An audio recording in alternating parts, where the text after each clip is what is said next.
വളരെ അനുഗ്രഹിക്കപ്പെട്ട പകരനായ സ്തോത്രം ചെയ്യാനും ആഗതരായിരിക്കുന്ന എല്ലാ ദൈവമക്കൾക്കും ആത്മിക പ്രബുദ്ധരായ കർത്തൃദാസന്മാർക്കും യേശുക്രിസ്തുവിന്റെ നാമത്തിലുള്ള നിസ്തുല്യ സ്നേഹവന്ദനങ്ങളെ പ്രാരംഭമായി അറിയിക്കുന്നു. കഴിഞ്ഞ 6 ദിവസങ്ങളിലും 7ാമത്തെ പകലിലും നിങ്ങളോടൊപ്പമായിരിക്കാൻ കർത്താവ് നൽകിയ ഈ മഹനീയ അവസരത്തെ ഒരു പ്രശംസയും പദവിയുമായി കരുതുന്നു.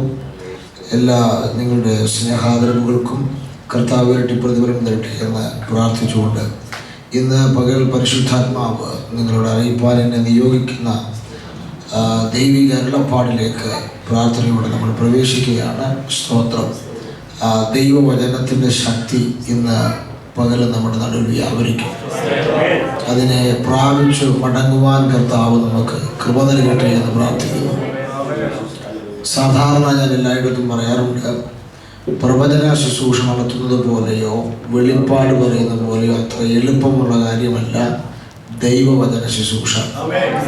അതിന് അല്പം വില കൊടുത്തേ മതിയാകും. എന്തുകൊണ്ടെന്നാൽ വചന ശുശ്രൂഷ എല്ലായിടത്തും ഒരുപോലെ ശോഭിക്കാനില്ല. ഈ അടുത്ത ഇടയിൽ ഒരു സഭയിൽ ശുശ്രൂഷിക്കാൻ ചെല്ലുമ്പോൾ 21 ദിവസം നീണ്ടു നിൽക്കുന്ന പ്രാർത്ഥനയായതുകൊണ്ട് എനിക്ക് തലേ ദിവസം ശുശ്രൂഷിച്ച ഒരു കർത്തൃദാസനെ കുറിച്ച് സഭയിലെ മുതിർന്ന ആത്മിക പൗരന്മാരനോട് പറഞ്ഞു. അദ്ദേഹം ഇന്നലെ വന്ന കർത്തൃദാസൻ പകൽ സെക്ഷനിൽ നന്നായി ദൈവവചനം ശുശ്രൂഷിച്ചു, നന്നായി ശോഭിച്ചു. രാത്രിയിൽ അത്ര വേണ്ട രീതിയിൽ അദ്ദേഹം ശോഭിച്ചില്ല. ഈ വാക്ക് എന്നെ ഒത്തിരി ചിന്തിപ്പിച്ചു. കാരണം പകൽ അദ്ദേഹത്തിന് കൃപയുണ്ടായിരുന്നു, രാത്രിയിൽ ആ കൃപ എവിടെ പോയെന്ന് ഞാൻ ചിന്തിച്ചു. അപ്പോൾ ദൈവാത്മാവിനോട് പറഞ്ഞു, പകലിലെ ദൈവദാസന്റെ കൃപ രാത്രി പോയതൊന്നുമല്ല, മറിച്ച് ഈ പകൽ അദ്ദേഹം ശുശ്രൂഷിച്ച വചനത്തിന് അനുയോജ്യമായ ഒരു ടീമായിരുന്നു അവിടെ ഉണ്ടായിരുന്നത്. അതുകൊണ്ടാണ് അന്ന് പകലത്തെ വചന ശുശ്രൂഷ ശോഭിച്ചത്. രാത്രിയിൽ അദ്ദേഹം പ്രസംഗിച്ച വചനത്തിന് അനുയോജ്യമായ ഒരു ടീം അല്ലായിരുന്നു രാത്രി വന്നത്. അപ്പം വചന ശുശ്രൂഷ എന്ന് പറഞ്ഞാൽ എൻ്റെ തലച്ചോറിലിരിക്കുന്ന കുറേ അറിവുകൾ നിങ്ങളോട് വിളിച്ചു പറയുന്നതല്ല, മറിച്ച് പ്രാർത്ഥിക്കുന്ന ഒരു കൂട്ടം ജനത്തിൻ്റെ കൂട്ടായ ടീം വർക്കാണ് വചന ശുശ്രൂഷ. നിങ്ങൾ അറിയണം, ലോക ചരിത്രത്തിലെ 2ാമത്തെ മിഷണറി എന്നറിയപ്പെടുന്നതും 3ാം സ്വർഗത്തോളം എടുക്കപ്പെട്ട് ഊറ്റമേറിയ 14 ലേഖനങ്ങൾ എഴുതിയ പൗലോസ്ലിഹ പോലും നിസ്സഹായ അവസ്ഥയിൽ നിന്ന സ്ഥലമാണ് പ്രസംഗപീഠം. പൗലോസ് പറഞ്ഞത്, ഞാൻ 3ാം സ്വർഗം വരെ പോയെന്നുള്ളത് സത്യമാണ്, ഊറ്റമേറിയ ഘനമേറിയ 14 ലേഖനങ്ങൾ എഴുതിയതും സത്യമാണ്. പക്ഷേ ഞാൻ പ്രസംഗിപ്പാൻ എഴുന്നേറ്റ് നിൽക്കുമ്പോൾ വചനത്തിന്റെ വാതിൽ എൻ്റെ മുമ്പിൽ തുറക്കപ്പെടാൻ നിങ്ങൾ എനിക്കായി പ്രാർത്ഥിക്കുക. അതിന്റെ അർത്ഥം, എത്ര വലിയ വാക്ചാതുര്യമുള്ളവൻ എഴുന്നേറ്റ് നിന്നാലും അവിടെ ഇരിക്കുന്ന ഓഡിയൻസ് ആത്മാവിൽ പ്രാർത്ഥിച്ചില്ലെങ്കിൽ വചനം തുറന്നു വരികയില്ല. ഇവിടെ വചന ശുശ്രൂഷയുടെ കീ എന്ന് പറയുന്നത് ഇവിടുത്തെ വിശ്വാസികളാണ്. എൻ്റെ ലോക്കൽ സഭയിൽ അതേ ഒരു അമ്മാമ്മ ഉണ്ടായിരുന്നു, വളരെ പ്രായമുള്ള, സ്തോത്രം, 60-65 വയസ്സ് പ്രായമുള്ള ഒരു വത്സം എന്ന് പറയുന്ന ഒരു ആൻറ്റി ഉണ്ടായിരുന്നു. സ്തോത്രം. ഞാൻ മുമ്പിരുന്ന സഭയിലാണ്. സ്തോത്രം. അപ്പം എല്ലാ ഞായറാഴ്ചയും സഭായോഗം പ്രാർത്ഥിച്ച് ആരംഭിക്കാൻ വേണ്ടി കൊട്ടാരക്കരയിലായിരുന്ന സമയത്ത് ഞാൻ പ്രാർത്ഥിച്ച് സഭാഹോളിൽ കയറുമ്പോൾ ഞാൻ മറക്കാതെ പ്രാർത്ഥിക്കും, കർത്താവേ, ഒരു തടസ്സവും കൂടാതെ പിശാച് വഴിയിൽ തടയാതെ വത്സമാമി എന്ന യോഗത്തിന് നിർബന്ധമായി വരണം.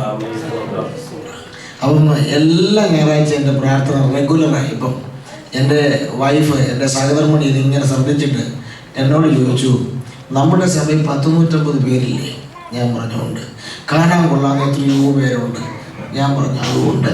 പിന്നെ അവർക്ക് വേണ്ടി ഒരു വാക്ക് സ്വോത്രം ചെയ്യാതെ എല്ലാ ആഴ്ചയും വത്സമാമയ്ക്ക് വേണ്ടി മാത്രം, അതും ഈ സഭായോഗം പ്രാർത്ഥിച്ചു തുടങ്ങാൻ കയറാൻ നേരത്തെ എന്തിനായി പ്രാർത്ഥിക്കുന്നത്? ഉടനെ എൻ്റെ സഹധർമ്മിണിയുടെ സംശയം ദൂരീകരിക്കേണ്ടത് എൻ്റെ ആവശ്യമായതുകൊണ്ട് ഞാൻ പറഞ്ഞു, സഭയിൽ 150 പേരുണ്ടെന്നുള്ളത് സത്യമാണ്, പക്ഷേ അവർ വന്നതുകൊണ്ട് എനിക്ക് പ്രത്യേകിച്ച് ഗുണമൊന്നുമില്ല. പിന്നെ ഞാൻ ഒരു വചനം അങ്ങോട്ട് പറഞ്ഞാൽ തിരിച്ചൊന്ന് ആത്മാവിൽ സ്തോത്രം ചെയ്യുന്നത് ആ സഹോദരി മാത്രമാണ്. അതിൻ്റെ അർത്ഥം അത് ഒന്നുകൂടെ ഇറങ്ങി പറയാം, സ്തോത്രം. ആ സഹോദരിയുടെ വരവ് എൻ്റെ സഭായോഗത്തിനൊരു അനുഗ്രഹമാണ്. ഇന്ന് ഈ ഒത്തിരി പേര് യോഗത്തിൽ വന്നതുകൊണ്ട് ആ യോഗ അനുഗ്രഹമൊന്നുമല്ല. കാര്യം ചിലരുടെ വരവ് ദൈവത്തിനും ഗുണമില്ല, പിശാചിനും ഗുണമില്ല, പ്രസംഗിക്കുന്ന എനിക്കും ഗുണമില്ല. എന്നാൽ ചിലരുടെ വരവ് വചന ശുശ്രൂഷകരും വിടുതലാണ്. അറിയാതെ ഞങ്ങൾ ആഗ്രഹിച്ചു പോകും, ഇന്ന് ആ സഹോദരൻ ഒന്ന് വന്നിരുന്നെങ്കിൽ. മനസ്സിലാകുന്നു? ഇതെന്റെ പോളിസിയല്ല. വേദപുസ്തകം അപ്പോസ്തലപ്രവൃത്തി 18-ാം അധ്യായം 5-ാം വാക്യം വായിക്കുമ്പോൾ അവിടെ എഴുതിയിരിക്കുന്നത് അങ്ങനെയാണ്: മക്കദോനിയിൽ നിന്ന് ശീലാസും തിമോത്തിയോസും വന്നാലേ പൗലോസ് വചനഘോഷണത്തിൽ ശുഷ്കാന്തി പൂണ്ട് യേശു തന്നെ ക്രിസ്തു എന്ന് യഹൂദന്മാരുടെ ഇടയിൽ. അർത്ഥം എന്നതിന്റെ ശീലാസും തിമോത്തിയോസും മക്കദോനിയിൽ നിന്ന് വരുന്നതിന് മുൻപും പൗലോസ് യേശുവിനെ പ്രസംഗിച്ചിട്ടുണ്ട്. ശീലാസും തിമോത്തിയോസും മക്കദോനിയിൽ നിന്ന് വരുന്നതിന് മുമ്പും യേശു തന്നെയാണ് ക്രിസ്തു എന്ന് പല സ്ഥലങ്ങളിൽ പൗലോസ് തെളിയിച്ചിട്ടുണ്ട്. പക്ഷെ ബൈബിൾ സേസ് ശീലാസും തിമോത്തിയോസും മക്കദോനിയിൽ നിന്ന് വന്നു കഴിഞ്ഞപ്പോൾ പൗലോസിന്റെ വചന ശുശ്രൂഷയിൽ ഇന്നലെ വരെയില്ലാത്തൊരു ശുഷ്കാന്തി ഇന്ന് വെളിപ്പെടാൻ തുടങ്ങി. അതിന്റെ അർത്ഥം ചിലരുടെ വരവ് വചന ശുശ്രൂഷകർ വിടുതലാണ്. ആരുടെ വരവാണ്? വചനം കേൾക്കുമ്പോൾ ആത്മാവിൽ പ്രതികരിക്കുന്നവരുടെ വരവ് വചന ശുശ്രൂഷകർ വിടുതലാണ്. ഒരു സഭയുടെ അസറ്റ് എന്ന് പറഞ്ഞാൽ 450 പേരിരിക്കുന്നതോ അത് ലിഫ്റ്റുള്ള സഭാകളൊന്നുമല്ല, വചനത്തിന്റെ മുന്നിൽ പ്രതികരിക്കുന്ന ഒരു കൂട്ടം ജനമാണ്. വേദപുസ്തകം പഠിക്കും വചനത്തിന്റെയും ദൈവശബ്ദത്തിന്റെയും മുമ്പിൽ പ്രതികരിച്ചവരെ മുഴുവൻ ആ ദൈവശബ്ദം ഉയർത്തിയിട്ടുണ്ട്. ഒരു സഹോദരന്റെ ഇടയ്ക്കിൽ ഇറങ്ങി വന്ന ദൈവത്തിന്റെ ദൂതൻ പറഞ്ഞു, കൃപ ലഭിച്ചവളെ നിനക്ക് വന്ദനം. അവളോട് പറഞ്ഞു, നിന്റെ ഉദരത്തിൽ പരിശുദ്ധാത്മ പൂർണ്ണമായി ഒരു വിശുദ്ധ പ്രജ സംജാതമാകും, ദൈവം നമ്മോടുകൂടി എന്നർത്ഥമുള്ള ഇമ്മാനുവേൽ എന്ന പേർ വിളിക്കണം. എല്ലാം കേട്ട് പ്രായത്തിന്റെ പക്വതക്കുറവിൽ നിന്നുകൊണ്ട് അവൾ ചെറിയ സംശയങ്ങളൊക്കെ ചോദിച്ചെങ്കിലും അത്യുന്നതിന്റെ ശക്തി നിഴലിടുമ്പോൾ അസാധ്യമെന്ന് തോന്നിയത് സാധിക്കുമെന്ന് ദൂതൻ മറുപടി പറഞ്ഞപ്പോൾ ആ സഹോദരി പറഞ്ഞത് കേൾക്കണോ? ആ കേട്ട ദൈവശബ്ദത്തിന്റെ മുമ്പിൽ അവൾ പറയുക, ഞാൻ കർത്താവിന്റെ ദാസി എന്ന് പറഞ്ഞാൽ അത് ആത്മാവിന് വേണ്ടി ഞാൻ എന്നെ എറിഞ്ഞു കൊടുക്കുക എന്ന് പറഞ്ഞാൽ ഒരു ദൈവ പ്രവർത്തിക്ക് വേണ്ടി ആത്മാവിന്റെ കയ്യിലേക്ക് നിന്നെ നീ എറിഞ്ഞു കൊടുക്കണം. തീർന്നില്ല. വിളക്കണയുന്നതിന് മുൻപ് പെട്ടകത്തോട് ചേർന്ന് കിടന്നൊരു ഒരു ബാലകൻ യഹോവേ അരുളി ചെയ്യണമേ, അടിയൻ കേൾക്കാമെന്ന് ദൈവശബ്ദത്തിന്റെ മുന്നിൽ പ്രതികരിച്ചപ്പോൾ ആ ദൈവശബ്ദം അവനെ ദാൻ മുതൽ ബേർശേബ വരെ പ്രശസ്തനാക്കി. തീർന്നില്ല. വിളിച്ച ദൈവം വിശ്വസ്തനെന്ന് അതരത്തിൽ എണ്ണിയ സാറായുടെ ഉദരത്തെ അവൻ അത്ഭുതം കൊണ്ട് നിറച്ചെങ്കിൽ ഇന്ന് പകൽ ഇടത്തും വലത്തും നോക്കാതെ കേൾക്കുന്ന വചനത്തിന്റെ മുൻപിൽ അതരം തുറന്നും ശരീരം ചലിപ്പിച്ചും ആത്മാവിൽ പ്രതികരിക്കുവാൻ, ആത്മാവിൽ മഹത്വപ്പെടുത്തുവാൻ, ആത്മാവിൽ ദൈവത്തെ ആരാധിക്കുവാൻ അകത്ത് കൃപ ലഭിച്ച ദൈവമക്കൾ രംഗത്തുണ്ടെങ്കിൽ ഇന്ന് പകൽ നീ അടങ്ങിയിരിക്കരുത്.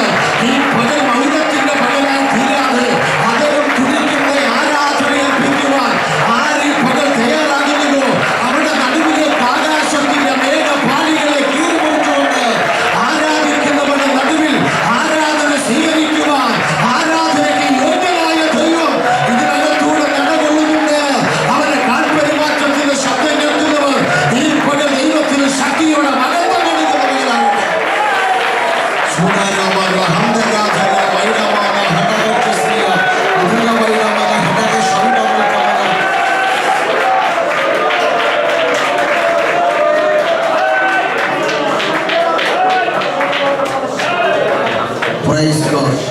അതുകൊണ്ട് പ്രാർത്ഥനയോടെ നമുക്ക് ദൈവശബ്ദത്തിനായി കാതോർക്കാം.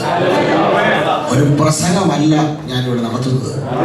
പ്രസംഗം നടത്താൻ ആർക്കും പറ്റും. മദനി നന്നായി പ്രസംഗിക്കും. ഇപ്പോൾ ഹിന്ദുക്കളിൽ ശശികല എന്ന് പറഞ്ഞ സഹോദരിയോട് നന്നായി പ്രസംഗിക്കും. പ്രസംഗം ആർക്കും പറ്റും. പക്ഷേ ഇന്ന് ഇവിടെ പ്രസംഗമല്ല, ദൈവത്തിന്റെ അരുളപ്പാടാണ്. കർമ്മേൽ സഭയോടും വന്ന ജനത്തോടുമുള്ള ദൈവത്തിന്റെ അരുളപ്പാട്. ഈ പ്രാർത്ഥന സമാപ്തി കുറിക്കുന്ന ദിവസമായതുകൊണ്ട് ഒരു സമാപന സന്ദേശം എന്ന രീതിയിലുള്ള അരുളപ്പാടിലേക്ക് പ്രാർത്ഥനയോടെ പ്രവേശിക്കാം. പഴയ നിയമത്തിൽ നിന്ന് രൂത്തിന്റെ പുസ്തകമാണ് നാം ഇന്ന് പകൽ അല്പസമയം ആത്മാവിൽ ധ്യാനിക്കുന്നത്. വേദപുസ്തകം കൊണ്ടുവന്നിട്ടുള്ളവർ എല്ലാം തുറക്കുകയും ആ രൂത്തിന്റെ പുസ്തകം ഒന്ന് ശ്രദ്ധയോടെ നോക്കാം. 3-ാം അധ്യായത്തിലേക്കാണ് നിങ്ങളുടെ വിലപ്പെട്ട ശ്രദ്ധയെ ഞാൻ സഹർഷം സ്വാഗതം ചെയ്യുന്നു. അതിനകത്തുനിന്ന് 2 വാക്യങ്ങൾ, 17-ാമത്തെയും 18-ാമത്തെയും 2 വാക്യങ്ങളാണ് നമ്മൾ ധ്യാനിക്കുന്നത്.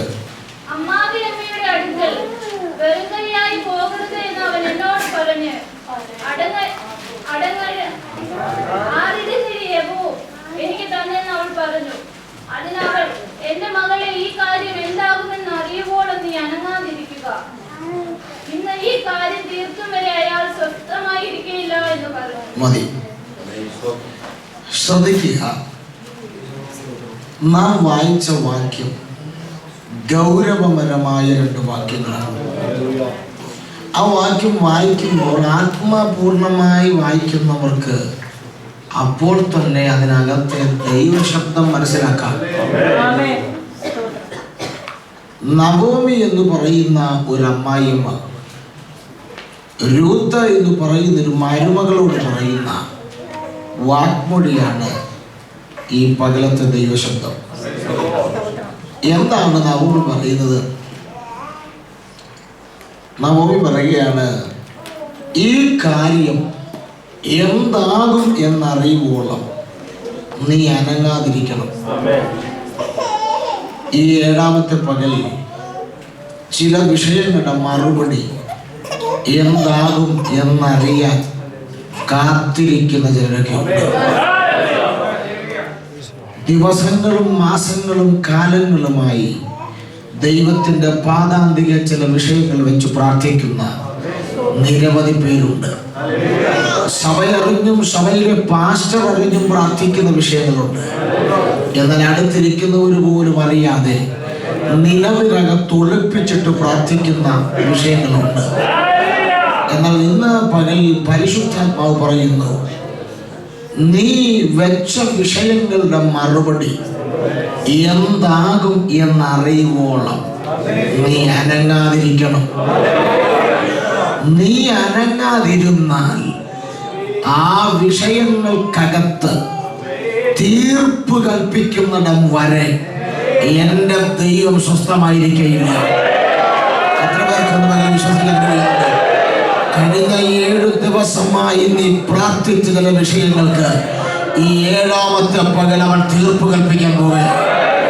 ഈ ദൂത് ഇവിടെ ഞാൻ പ്രസംഗിച്ചുകൊണ്ടിരിക്കുമ്പോൾ അങ്ങകലെ അറുതികൾക്കപ്പുറം നിന്റെ കുടുംബങ്ങളുടെ മേൽ, തലമുറകളുടെ മേൽ കെട്ടിക്കിടന്ന ചില വിഷയങ്ങളുടെ മേൽ എന്റെ ദൈവം തീർപ്പ് കൽപ്പിക്കുന്ന ഒരു വെളിപ്പാട് ഈ പകൽ ഞാൻ ആത്മാവിൽ കണ്ടുകൊണ്ടാണ് പ്രസംഗിക്കുന്നത്.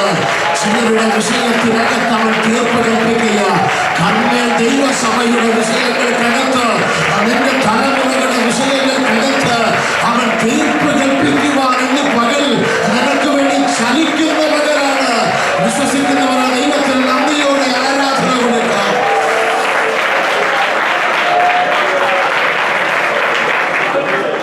നമ്മുടെ ദൈവം ആരാണ്? അവൻ ഇങ്ങനെ വിഷയങ്ങൾ പെൻഡിങ് ഇടുന്ന ദൈവമല്ല, അവൻ വിഷയങ്ങളിൽ തീർപ്പ് കൽപ്പിക്കുന്ന ദൈവമാണ്. വേദപുസ്തകം പഠിച്ചാൽ തീർപ്പ് കൽപ്പിക്കുന്ന ദൈവം, അതാണ് ഇന്ന് നമ്മൾ അല്പസമയം ധ്യാനിക്കുന്നത്. എത്ര പേർക്ക് ഈ ദൂത് എന്നോടുള്ള ദൈവശബ്ദമാണ്?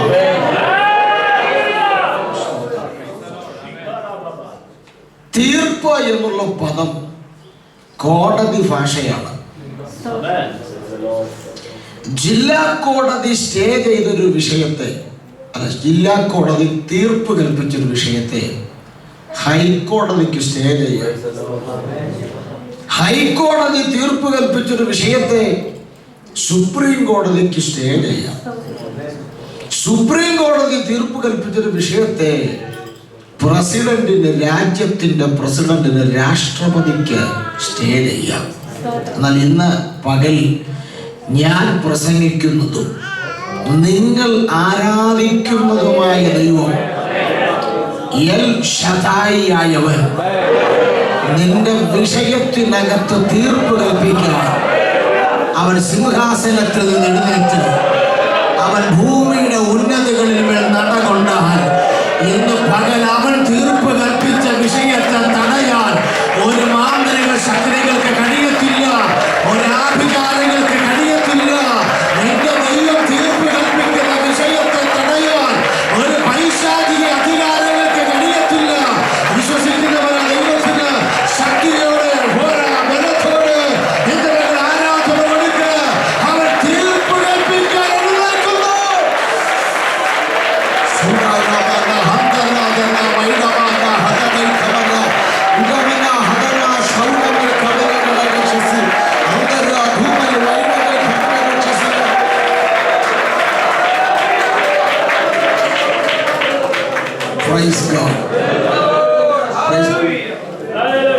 വേദപുസ്തകം പഠിക്കുകയാണെങ്കിൽ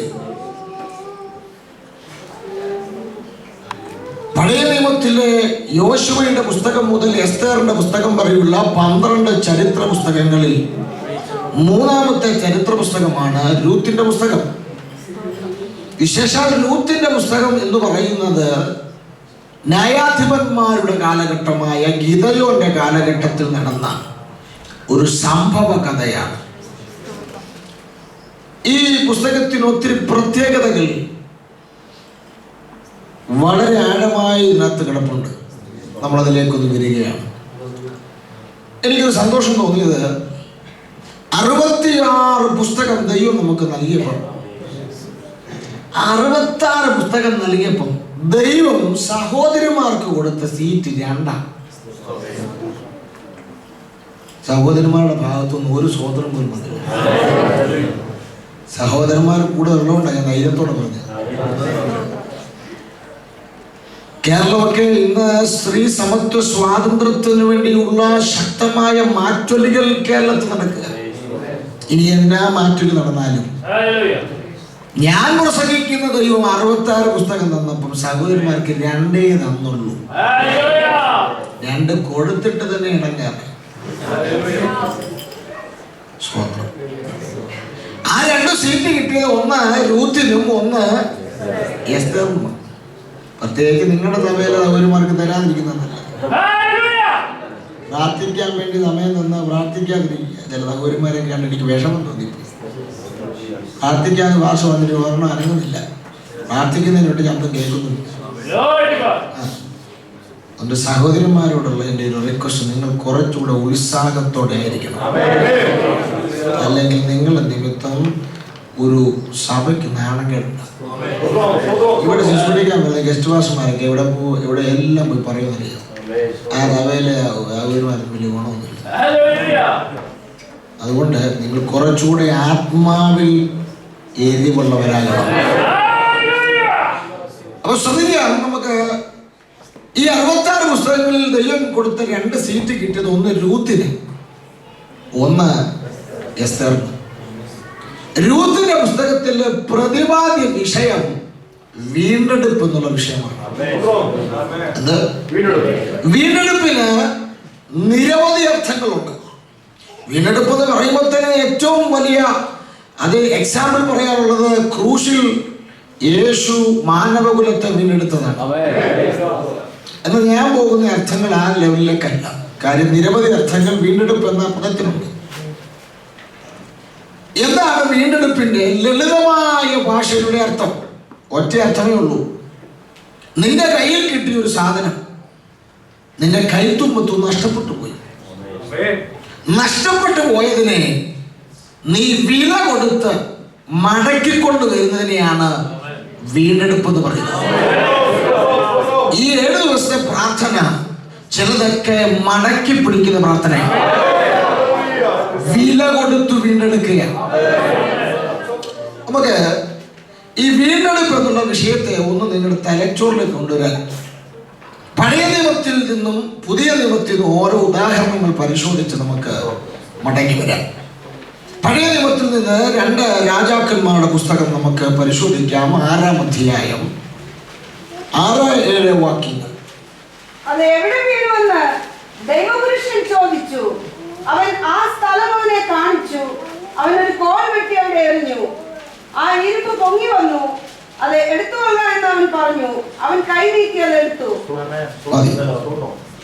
2 രാജാക്കന്മാർ 6-ാം അധ്യായത്തിലെ 6-7 വാക്യങ്ങളിലെ ഏറ്റവും ഗൗരവമേറിയ ഒരു ചോദ്യമാണ് എലീശ ചോദിച്ചത്. അതെവിടെയാണ് വീണത്? അതെവിടെയാണ്? ഈ നൂറ്റാണ്ടിൽ പരിശുദ്ധാത്മാവ് സഭകളോട് ചോദിക്കുന്ന ചോദ്യമാണ്, എവിടെയാണ് നിനക്ക് വീഴ്ച പറ്റിയത്? വെളിപ്പാട് പുസ്തകത്തിൽ 7 സഭയോട് ദൂത് പറയുമ്പോൾ എഫെസോസിലെ സഭയോട് യോഹന്നാൻ പറയുകയാണ്, നീ എവിടെ നിന്ന് വീണു എന്നറിഞ്ഞ് മാനസാന്തരപ്പെട്ട് ആദ്യത്തെ പ്രവൃത്തിയിലേക്ക് മടങ്ങി വരിക. ഇന്ന് രാത്രിയിൽ ഈ പകലിൽ നിങ്ങളോട് ഞാൻ ആത്മാവിൽ പറയുന്നു, സ്വർഗം പറയുന്നു, നീ വീണ ഇടം അവരെ ഒന്ന് ചൂണ്ടിക്കാണിക്കും. ഒരു പ്രവാചകൻ നിന്റെ തലയെ കൈവച്ച് നീ കുരുത്തക്കേടൊക്കെ കാണിച്ചെന്ന് വിളിച്ചു പറയുന്നതിനേക്കാൾ ഭേദം നിനക്ക് തന്നെ അറിയാലോ നീ എന്നെല്ലാം കുരുത്തക്കേട് കാണിച്ചത്. ഇടത്തിരിക്കുന്നവൻ അറിയത്തില്ല, വലത്തിരിക്കുന്നവൻ അറിയത്തില്ല. ഇരിക്കുന്ന ഇരിപ്പിലിരുന്ന് നിന്നെ വീക്ഷിക്കുന്ന ദൈവത്തോട് വീണ ഇടം നീ ചൂണ്ടിക്കാണിച്ചാൽ 7-ാമത്തെ പകൽ അവൻ നിന്നെ ഉയർത്തുന്ന പകലായിരിക്കും. അവൻ നിന്നെ മടക്കിയെടുക്കുന്ന ദിവസമായിരിക്കും. പറ, പ്രാർത്ഥനയിലാണോ വീണുപോയത്? വചന ധ്യാനത്തിലാണോ നീ വീണത്? കൃപാവരങ്ങളിലാണോ വീണത്? വിശുദ്ധിയിലാണോ വീണത്? എവിടെയാണോ വീണത്? ആരുടെയൊക്കെയോ പരിശുദ്ധാത്മാവ് ശക്തമായി ചോദിക്കുന്നു. ഇന്നലകളിലെ ജീവിതവും ഇന്നത്തെ ജീവിതവും പുനഃപരിശോധിക്കുക. എവിടെയൊക്കെയോ ആരൊക്കെയോ വീണിട്ടുണ്ട്. ഇന്ന് പകൽ നീ ഒന്ന് സമ്മതിക്ക്, ഞാൻ വീണെന്ന് സമ്മതിക്ക്. നിന്നെ അവൻ ഉയർത്തിയെടുക്കാൻ പോവുകയാണ്.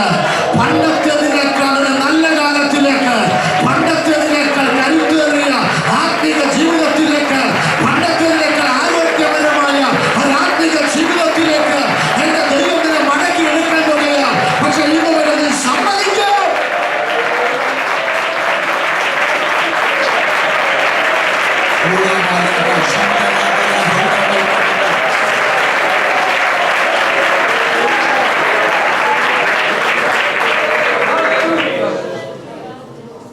ഈ 2 രാജാക്കന്മാർ 6-ാം അധ്യായത്തിന്റെ പ്രത്യേകത 1-ാം വാക്യം വായിക്കുമ്പോൾ തന്നെ അറിയാം. പ്രവാചക ശിഷ്യന്മാരും ഏലീശയും കൂടെ പോകുകയാണ് യോർദാൻ അക്കരെയുള്ള വൻകാട്ടിൽ മരങ്ങൾ മുറിക്കാൻ.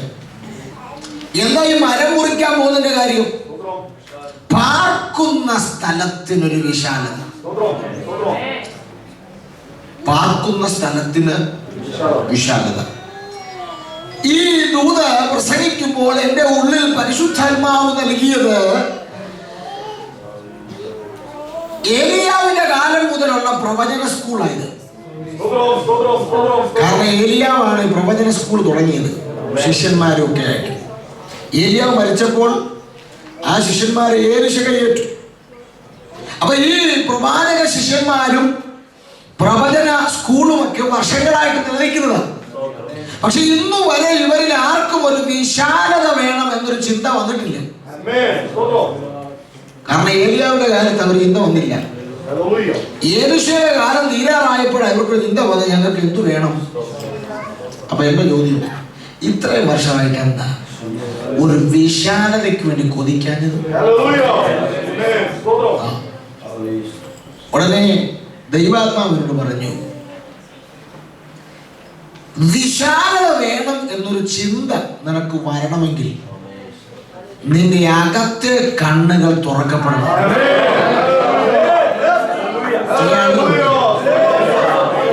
കുക്ക് സാഹിബിന്റെ കാലം മുതൽ പെന്തക്കോസില്ല, ഒരു ഗതിയും പിടിച്ചിട്ടില്ല. അതിന്റെ കാരണം ദൈവമല്ല, വിശാലത വേണമെന്നൊരു ചിന്ത നിനക്ക് ഇതുവരെയും. ചില IPCയുടെ ചർച്ചക്കൂട്ടൊക്കെ സംഭവിച്ചെന്ന വളരെ വിഷമം തോന്നും. കാരണം അവരിങ്ങനെ ആരാധിച്ചും ഞായറാഴ്ച വന്ന് വാശിയോടെ തമ്പാറിന്റെ പള്ള തല്ലി പൊട്ടിച്ചൊക്കെ പോകും. അവർക്കൊരു വിശാലത വേണമെന്നോ ഈ ഓളൊന്ന് പുതുക്കി പണിയണമെന്നോ ഒരു ചിന്ത അവർക്കില്ല. അതിന്റെ കാരണം ഇവരെല്ലാം അകത്തെ കണ്ണുകൾ ബന്ധിക്കപ്പെട്ടിരിക്കുകയാണ്. ഞാൻ നിങ്ങൾക്കൊരു തെളിവ് കാണിക്കായിരുന്നു. ഈ വിശാലത എന്നുള്ള ടോപ്പിക്ക് പ്രവാചക ശിഷ്യന്മാരുടെ അകത്തു വരാനുള്ള കാരണമാണ് ഞാൻ കാണിക്കാൻ പോകുന്നത്. നമ്മൾ 6-ാം അധ്യായത്തിൽ വായിച്ചത്. എന്നാൽ നമുക്ക് 5-ാം അധ്യായത്തിന്റെ അവസാനത്തെ വാക്യം നോക്കാം. എന്താ പറയുന്നത്?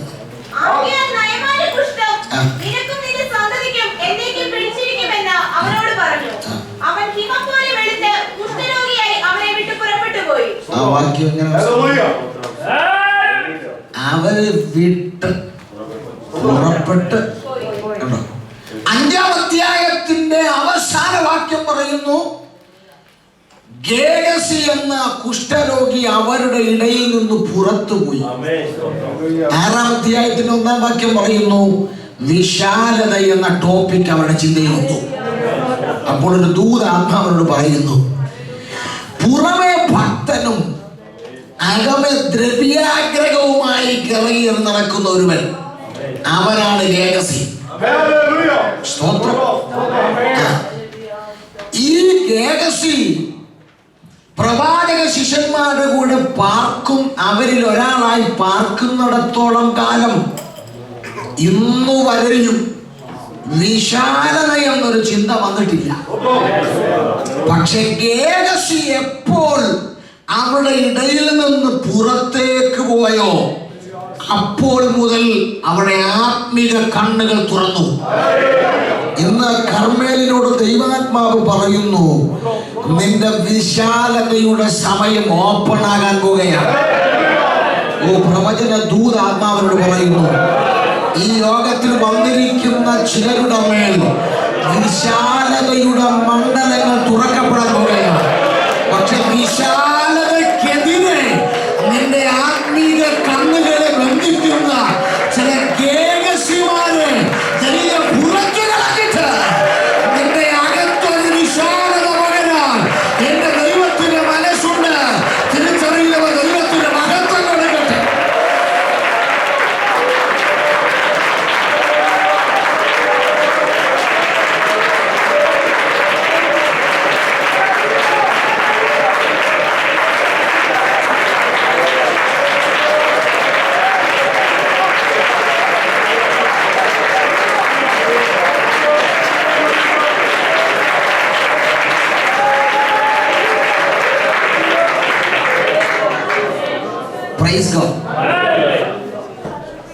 അപ്പം സംഭവം മനസ്സിലായോ?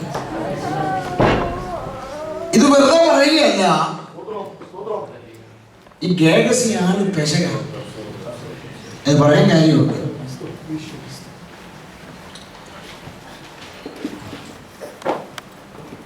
രണ്ട് വീടുകൾ ഏലിഷയുടെ വീടിനടുത്തുണ്ടായിരുന്നു. രണ്ട് വീടുകൾ. ഒന്ന് ഒരു ധനാഢ്യയായ സ്ത്രീയുടെ വീട്, ഒന്ന് ഒരു പാവപ്പെട്ട സഹോദരിയുടെ വീട്. പക്ഷെ ഏലിശ ഇന്നു വരെയും ധനാഢ്യയായ സ്ത്രീയുടെ വീട്ടിൽ പോയിട്ടില്ല. പാവപ്പെട്ട സ്ത്രീയുടെ വീട്ടിൽ പോകും. നമ്മുടെ വാസന്മാരായിരുന്നേലും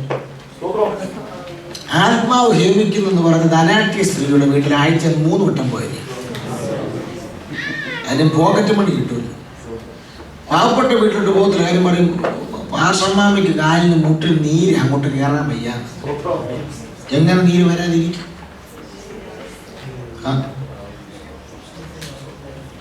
ധനാഢ്യയായ സ്ത്രീയുടെ പേരെന്താ? ശൂന്യകാലത്ത്. മറ്റൊരു പേരേതാ? പ്രവാചക ശിഷ്യന്റെ ഭാര്യയുടെ കടം പിടിച്ച ദാരിദ്ര്യം കൊണ്ട് മുങ്ങി നിൽക്കുന്നൊരു വീടാണ്. പക്ഷെ പ്രവാചകൻ എപ്പോഴും പോകുന്നത് ആ വീട്ടിലാണ്. കാരണം അവിടെ ഭർത്താവ് ദൈവത്തെ വിശ്വസ്തയോടെ സേവിച്ചത്. അവൻ്റെ വീട്ടിൽ ചെന്ന് അവൻ്റെ വീട്ടിൻ്റെ വിശേഷങ്ങൾ തിരക്കേണ്ടതും അവൻ്റെ വീട്ടിൽ ചെന്ന് അവൻ്റെ വീട്ടിലെ ക്ഷേമം അന്വേഷിക്കേണ്ടതും അഭിഷിക്തന്റെ കടമയാണ്. പക്ഷെ ഇന്നു വരെ പോയിട്ടില്ല ഈ ധന്യാട്ടിയുടെ വീട്ടിൽ. പോയിട്ടില്ലെന്നല്ല പറയേണ്ടത്, അങ്ങോട്ട് നോക്കിയിട്ട് പോലുമില്ല. എൻ്റെ ഒരു ചിന്തയില് ഈ ശൂന്യകാരത്ത് റോഡ് സൈഡിലാണ് താമസിക്കുന്നത്. ശൂന്യകാരത്ത് റോഡിന്റെ സൈഡില്. ഇനി അതുമല്ല, ഇവളൊരു ജംഗ്ഷനിലാണ് താമസിക്കുന്നത്. കാരണം കൂടെയായി ഇതുവഴി പോകുന്ന മനുഷ്യൻ എന്ന് പറയണമെങ്കിൽ ഏലിശയ്ക്ക് അങ്ങോട്ട് പോകണമെങ്കിലും ഏലിശയ്ക്ക് ഇങ്ങോട്ട് പോകണമെങ്കിലും ഇവിടെ വീടിന് മുന്നിൽ കൂടെ എന്ത് ചെയ്യാൻ പറ്റും? അതുകൊണ്ടാണ് ഞാൻ പറഞ്ഞത് റോഡ് സൈഡിലാണ് രണ്ട് ജംഗ്ഷൻ.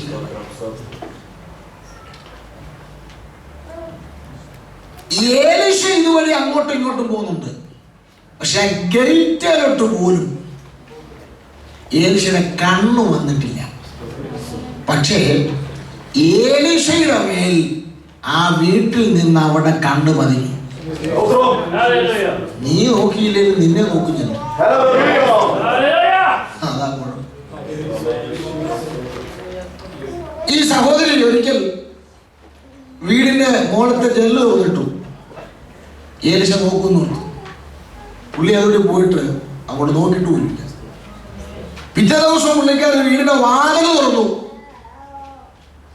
ഏലിശ അങ്ങോട്ട് പോയി, അങ്ങോട്ട് നോക്കിയില്ല. പിറ്റേ ദിവസം ഗേറ്റും തുറന്നു, അങ്ങോട്ട് നോക്കിയിട്ടില്ല. ചുരുക്കം പറഞ്ഞ് നോക്കാൻ പല രീതിയിലുള്ള കോപ്രായൊക്കെ കാണിച്ചു. പക്ഷെ ആള് നോക്കുന്നില്ല. സ്തോത്രം. അവസാനം ആള് രംഗത്തങ്ങ് ഇറങ്ങി വന്നു. പക്ഷെ എനിക്കൊരു കാര്യം മനസ്സിലായി. പല പ്രാവശ്യം പല കാര്യങ്ങൾ നോക്കിയിട്ടും ഈ മനുഷ്യൻ തൻ്റെ വീട്ടിലേക്കോ തന്നെ ഒന്നും മൈൻഡ് ചെയ്യുന്നില്ലെന്ന് മനസ്സിലാക്കിയ ശൂന്യകാരത്തിൽ ഭർത്താവിനോടൊരു കാര്യം പറഞ്ഞേ, കൂടെയായി ഇതുവഴി പോകുന്ന മനുഷ്യൻ ദൈവപുരുഷനാണ്. എന്താ അതിന്റെ അർത്ഥം അറിയാമോ? ആ നാട്ടിലെ മുഴുവൻ ഉപദേശമാരും മാസത്തിൽ കവർ വാങ്ങിക്കാൻ ചെല്ലുന്നതായിരുന്നു. പക്ഷെ ഇന്നു വരെ കവറിന് പോകാത്തൊരു ഉപദേശം ആരെയുള്ളതെന്നറിയും? ഞാൻ വേണ്ടാന്ന് വെച്ചാൽ ദൂതിങ്ങനെ വരും. സ്തോത്രം. അതുകൊണ്ടാണ് പറഞ്ഞത്. ഇനി ഞാൻ പറയാം, പ്രവാചകന്റെ ശിഷ്യന്മാർക്ക് പ്രത്യേകതയുണ്ട്. പ്രവാചകന്റെ കൂടെ എപ്പോഴും ശിഷ്യൻ കാണും. അപ്പൊ ഏലിശയുടെ കൂടെ എപ്പോഴും കാണുന്ന പുള്ളിയാണ് ആര്? ഗേഹസി. അപ്പം ഇവര് രണ്ടുപേരും കൂടെ ശൂന്യകാലത്തിന്റെ വീണ്ടും മുന്നിൽ കൂടെ അങ്ങോട്ടും ഇങ്ങോട്ടും പോകുന്നേ. പക്ഷേ ശൂന്യകാലത്തിൽ ബഹുവചനത്തിലല്ല പറഞ്ഞത്, ഏകവചനത്തിലാണ് പറഞ്ഞത്. കൂടെ ഇതുവഴി പോകുന്ന മനുഷ്യർ എന്നല്ല, ഇതുവഴി പോകുന്ന മനുഷ്യർ. അപ്പൊ മനസ്സിലാക്കണം, ഏതാൾക്കൂട്ടത്തിന്റെ ഇടയിൽ നിന്നാലും ദൈവഭക്തനെ തിരിച്ചറിയാൻ കൃപയുള്ളവന് കഴിയും. Praise God. ഒക്കെ ഒന്നുകൂടെ ഇറങ്ങി പറയാ. സ്തോത്രം. ഭർത്താവിനോട് പറഞ്ഞു, അവന് വേണ്ടി ഒരു മുറി പണിയണം. ഒരു കട്ടിലും നാൽക്കാലിയും ഒരു വിളക്കും ഒക്കെ അവനോട് പണി നടക്കുക. അപ്പൊ എൻ്റെ ചിന്ത നിങ്ങൾ നോക്കി, കമ്മേലിനോട് ഭയങ്കര ഭൂതായിരുന്നു. എന്താണെന്നറിയാമോ? നിങ്ങൾ നോക്കി, ഏലീശ ഇതൊന്നും അറിഞ്ഞിട്ടില്ല. ഏലീശ മൈൻഡ് ചെയ്യാൻ അങ്ങോട്ടും ഇങ്ങോട്ടും പോന്നേ. നീ അറിഞ്ഞിട്ടില്ല, നിനക്ക് വേണ്ടി അപ്പുറത്തൊരു പണി നടന്നുകൊണ്ടിരിക്കുക. ഒരു ബിൽഡിങ്ങിന്റെ പണി കേട്ടോ. നിന്റെ കൈ താക്കോൽ വരാൻ പോവാ. ഇന്ന് പകൽ ആത്മാവിനോട് പറയുന്നു, മനസ്സുണ്ടെങ്കിൽ ആരാധിച്ചോണം. എന്താ കാര്യമെന്നറിയാമോ? നീ വിശ്വസ്തമായി ദൈവത്തെ സേവിച്ചാൽ മതി. നീ വിശ്വസ്തമായി ആരാധിച്ചാൽ മതി. മറു സൈഡിൽ നിനക്കൊരു പണി നടന്നുകൊണ്ടിരിക്കുകയാണ്. മറു സൈഡിൽ നിനക്കൊരു താക്കോൽ കൂട്ടം വരാൻ പോകുകയാണ്. മറു സൈഡിൽ നിന്റെ കരത്തിലൊരു താക്കോൽ, നിന്റെ കരത്തിലൊരു പണി നടന്നുകൊണ്ടിരിക്കുകയാണ്. അടുത്ത ദിവസങ്ങളിൽ താക്കോൽ നിന്റെ കയ്യിൽ വരാൻ പോകുന്നു.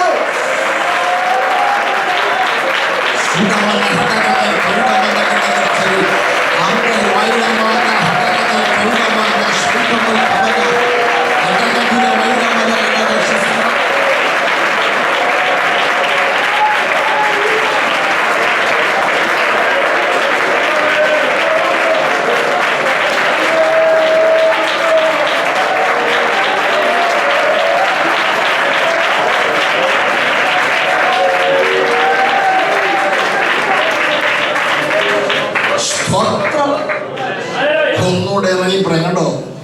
ഏലിശ അറിഞ്ഞില്ല.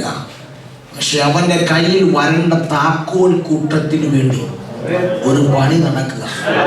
എന്നോട് കർത്താവ് പറഞ്ഞത്, നീ ആരെയും പറയാൻ പോകണ്ട, നിനക്ക് ഉള്ളതിൽ നീ തൃപ്തിപ്പെടുക, നീ വിശ്വസ്തമായി സേവിക്കുക, ആരോഗ്യത്തോടെ ആരാധിക്കുക. നീ കാണുന്നില്ല, അവിടെ ഒരു പണി നടക്കുക. അടുത്ത ദിവസങ്ങൾ കഴിയുന്നതിന് മുൻപ്, ആ ദിവസങ്ങളും മണിക്കൂറുകളും കഴിയുന്നതിന് മുൻപ് പണിതതിന്റെ താക്കോല് നിന്റെ കയ്യിൽ വരും. ചില പണിതതിന്റെ താക്കോല് കയ്യിൽ വരും. നീ അതിന്റെ മറുപടികൾ കാണും. നീ അത് കണ്ണുകൾ കൊണ്ട് കാണും. നീ അത് കേൾക്കുക മാത്രമല്ല, ആ താക്കോൽ കൂട്ടം നീ കയ്യിൽ പ്രാപിക്കാൻ പോവുകയാണ്. വിശ്വസിക്കുന്നവർ ദൈവത്തിന്റെ നന്ദിയോടെ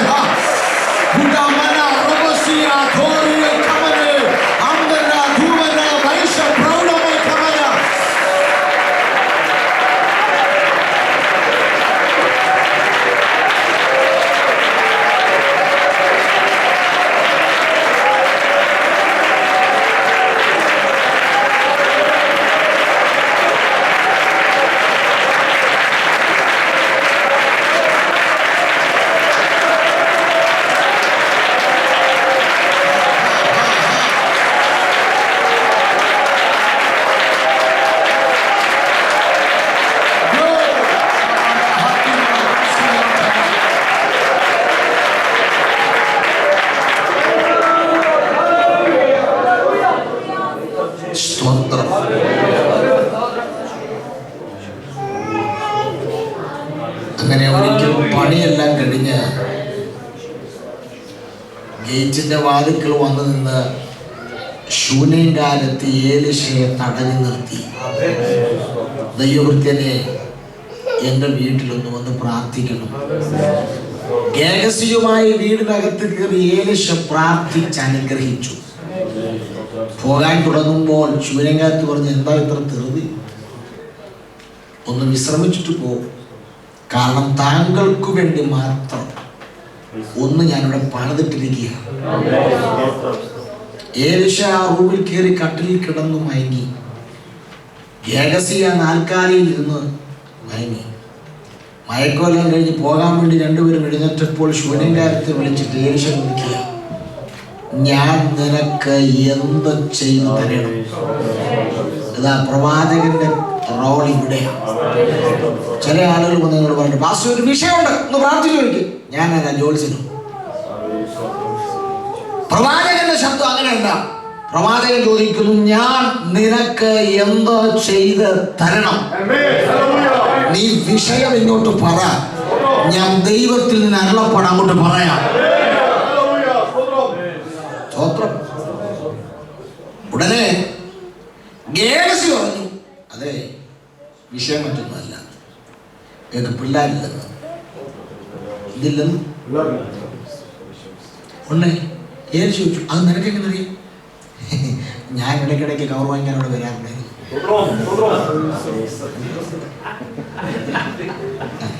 എത്ര ഞാൻ പറയുന്നു, ബാക്കി നേരത്തെ പറഞ്ഞ എങ്ങനെയുണ്ട്? സാഹചര്യ പ്രവചനത്തെ കുറിച്ച് ഒന്ന് ഓർക്കുന്നുണ്ട്. ഞാൻ പറഞ്ഞതിനർത്ഥം, പുറമേ ദൈവഭക്തനാണ്, വെള്ള തേച്ച ശവക്കല്ലറയാണ്, കണ്ടാൽ നല്ല വൈറ്റ് വാഷ് അടിച്ച്. ഞങ്ങളുടെ റാന്നി ജ്ഞാനായക്കാരുടെ പള്ളിയുണ്ട്, അവിടെ ശവക്കല്ലറ ഞാൻ കണ്ട്. റോഡിൽ കൂടെ പോകുന്നവനും അവിടെ നിന്ന് ഇറങ്ങി നോക്കാൻ തോന്നും. നല്ല വെള്ളം പെയിന്റ് അടിച്ച് ഈ എണ്ണ മനോഹരം. ആ ശവക്കല്ലറ കണ്ട ഒന്ന് കയറി ചത്ത് കിടക്കാൻ തോന്നും. നല്ല ശവക്കല്ലറയാണ്. പക്ഷേ പുറമേ മാത്രമേ ഉള്ളൂ വെളുപ്പ്, അകത്തു ദുർഗന്ധമാണ്. അയ്യോ, ഇന്നത്തെ പെന്തക്കോസ്തുകാർ ഇത് തന്നെയാണ്. പുറമേ വെള്ളയടിച്ച് കിടക്കുക, നിന്റെ ആത്മീകതയുടെ അകം ദുർഗന്ധമാണ്. ഏകസിയെ പോലെ, ഏകസിനെ പോലെ ഭയങ്കര ഭക്തന. ലോകത്തിൽ വന്ന പുള്ളി കൈയൊക്കെ എടുത്തു വീശുക, പക്ഷെ അകത്തു ദുർഗന്ധമാണ്, ദ്രവ്യാഗ്രഹത്തിന്റെ ദുർഗന്ധം. പക്ഷെ ഒരിക്കൽ അകത്തെ ദുർഗന്ധം ദൈവം പുറത്തൂടെ കൊടുത്തു. കണ്ടോ, കുഷ്ഠമായിട്ട്.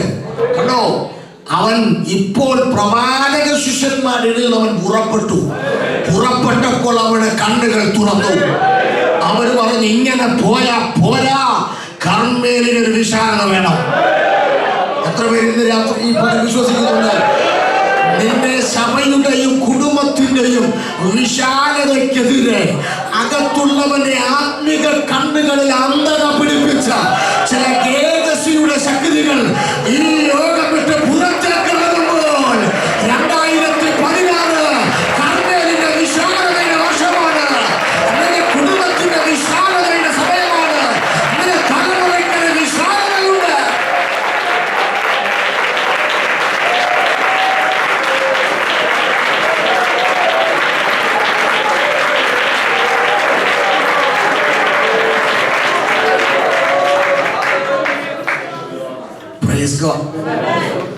അപ്പം വിശാലത വേണമെങ്കിൽ 2 തടസ്സമുണ്ട്. 1 യോർദാൻ, 2 യോർദാന്റെ അക്കരയിലെ വൻകാട്ടിൽ കിടക്കുന്ന ഹിംസ ജന്തുക്കൾ. ഇതിനെ 2നും തരണം ചെയ്താലേ വിശാലതയ്ക്കുള്ള മെറ്റീരിയൽസ് വരുള്ളൂ. പക്ഷെ നല്ല ഏരിശ കൂടെ ഉണ്ടെങ്കിൽ ഈ പ്രതിസന്ധി നീ കടക്കും. സ്തോത്രം. നോക്ക്, ഇവരകത്ത് കയറി ഏലിശ മാറി മരം മുറിക്കുമ്പോൾ ഒരുത്തൻ അവിടെ കിടന്ന് നിലവിളിക്കുക, അയ്യോ യജമാനനെ, സംഗതി വെള്ളത്തിൽ പോയി. അപ്പോൾ അവൻ പറയുക, വായ്പ വാങ്ങിച്ചതായിരുന്നു. വെള്ളത്തിൽ പോയപ്പോഴാണ് വെളിപ്പെട്ടത്. വായ്പയായിരുന്നു. ഇവന്റെ നടപ്പൊക്കെ കണ്ടുണ്ടല്ലോ, ഇവൻ സ്വന്തമായി ഉണ്ടാക്കിയെന്ന് തോന്നുന്നു. വല്ലോനെ അടിച്ചോണ്ട് വന്നേക്ക്, എന്നിട്ട് വെട്ടോട് വെട്ട. മനസ്സിലായില്ലേ? പണ്ടങ്ങളിലെടുത്ത് മോശ പ്രാപിച്ചു അഹരവും പറയും എന്ന് പറഞ്ഞാൽ വല്ലോനും പ്രാപിക്കൊണ്ട് അടിക്കുക. സംഗതി ഇപ്പൊ വെളിപ്പെട്ടു. വെള്ളത്തിൽ പോയപ്പോൾ അവനുള്ള കാര്യം വെറുതെ ആദിച്ചോട്ട് വന്നതാ. അവിടെ ഏലിശ ചോദിക്കും, ആട്ടെ എവിടെ വീണത്? അവിടെ പുള്ളി വീണയിടം കാണിക്കുന്നതിന് വിടുതലുണ്ടോ? ഏലിശയെ ഒരു കൊമ്പ് വെട്ടി വെള്ളത്തിലേക്ക് വലിച്ചെറിഞ്ഞു. കുറച്ച് കഴിഞ്ഞപ്പോൾ ആ ഇരുമ്പ് പൊങ്ങി വരികയാണ്. ഞാൻ ചോദിച്ചു, അതെങ്ങനെ സംഭവിച്ചേ? നാട്ടിലൊക്കെ ചില പാമ്പ് കോഴിക്കുഞ്ഞിനെ പിടിക്കാൻ കണ്ടിട്ടുണ്ട്. പാമ്പിന്റെ വായിലിരിക്കുക കോഴിക്കുഞ്ഞ്. വിവരമുള്ളവൻ ചെയ്യുന്ന എന്നാണെന്നറിയോ? കോഴിക്കുഞ്ഞുണ്ടല്ലോ എറിയുന്നത്, ആ പാമ്പിന്റെ പെടലിക്കെട്ടൊന്ന് കൊടുത്താൽ പാമ്പ കോഴിക്കുഞ്ഞിനെ പുറത്തേക്ക് വിട്ടുള്ളൂ. സെയിം സിസ്റ്റമായത്. എന്താ കാര്യം? ഏലിശ എറിഞ്ഞത് യോർദാനിട്ടാ, പക്ഷെ മഴുങ്ങി പൊങ്ങി. എന്താ അർത്ഥമില്ല? വിഴുങ്ങിയവനിട്ട് എറിഞ്ഞപ്പം വിഴുങ്ങിയവൻ എന്തിനെ വിഴുങ്ങിയോ അതിനെ പുറത്തു വിട്ടു. ഇന്ന് പകൽ നിയോഗമുള്ളവനൊക്കെ വചനം കൊണ്ട് എറിഞ്ഞോണം. 2016 ഈ ജൂൺ മാസത്തിൽ നിന്റെ സഭയും കുടുംബവും അനുഭവിക്കേണ്ട ആത്മിക ഭൗതിക നന്മകളെ പിടിച്ചൊതുക്കി വെച്ചിരിക്കുന്ന അബുദാബിയിലെ അന്ധകാരത്തിന്റെ നെറുകയ്ക്ക് നേരെ ആത്മാവിൽ എറിയാൻ അകത്ത് കൃപ ലഭിച്ചവൻ ഈ പകൽ മൗനമായിരിക്കാൻ എറിഞ്ഞു കുടഞ്ഞ് ചില നന്മകൾ പുറത്തു വരാൻ പോകുകയാണ്. പിശാച് പിടിച്ചു വെച്ച ചിലത് ഇന്ന് പകൽ പുറത്തു വരാൻ പോകുകയാണ്.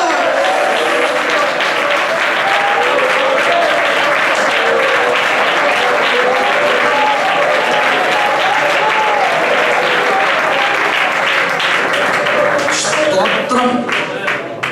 ബൈബിൾ പറയുന്നു, അവൻ കൈ നീട്ടി അതെടുത്തു. അപ്പോൾ എറിഞ്ഞത് ദൂരെയാ, മറുപടി പൊങ്ങിയത് കൈയെത്തും ദൂരത്താണ്. ചിലരോട് ആത്മാവ് ശക്തമായി വാദിക്കുന്നു, നീ എറിയാൻ തയ്യാറായാൽ നിന്റെ കൈയെത്തും ദൂരത്ത് ചില മറുപടികൾ പൊങ്ങി വരാൻ പോവുകയാണ്. നഷ്ടപ്പെട്ടു പോയെന്ന് കരുതിയത് ഇനി ലഭിക്കത്തില്ലെന്ന് ചിന്തിച്ചത്, ഇനി എന്റെ കയ്യിൽ വരികയില്ലെന്ന് ചിന്തിച്ചത് ഇന്നവരെ മടക്കിയെടുത്ത് ഒരു വീണ്ടെടുപ്പിലെ നാട് കുറിക്കാൻ പോവുകയാണ്. സ്തോത്രം. അപ്പോൾ ഇന്ന് പകൽ ഒരു വീണ്ടെടുപ്പുണ്ട്. പുതിയ നിയമത്തിൽ നമുക്കൊരു വാക്യം കൂടെ പരിശോധിച്ചിട്ട് നമ്മുടെ വാക്യത്തിൽ മടങ്ങി വരാം. സ്തോത്രം.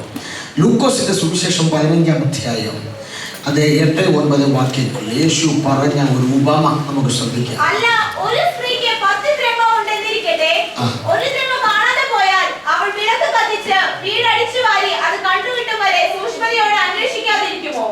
കണ്ടുകിട്ടിയാൽ സ്നേഹിതന്മാരെയും അയൽക്കാരെയും വിളിച്ചുകൂട്ടി കാണാതെ പോയ ദ്രഹ്മം കണ്ടുകിട്ടിയത് കൊണ്ട് എന്നോട് കൂടി സന്തോഷിക്കുവേൻ എന്ന് പറയും. ഒരു സ്ത്രീക്ക് 10 ദ്രഹ്മം ഉണ്ടായിരുന്നു. അതിലൊന്നങ്ങ് നഷ്ടപ്പെട്ടു പോയി. ഈ നഷ്ടപ്പെട്ടതിനെ വീണ്ടെടുക്കാൻ അവൾ ചെയ്തത് വീടിനകത്ത് വിളക്ക് കത്തിച്ചു. അപ്പൊ നഷ്ടപ്പെട്ടത് മടങ്ങി വരണമെങ്കിൽ വീടിനകത്ത് വിളക്ക് കത്തണം. ചിലർക്കൊരു കുഴപ്പമുണ്ട്. പഴയ നിയമത്തിലൊരു ഉപദേശം എനിക്കറിയാം. പുള്ളിയുടെ പറമ്പിലെ പാറ വരെ തീയ, പുള്ളിയുടെ വീട്ടിൽ തീയില്ല.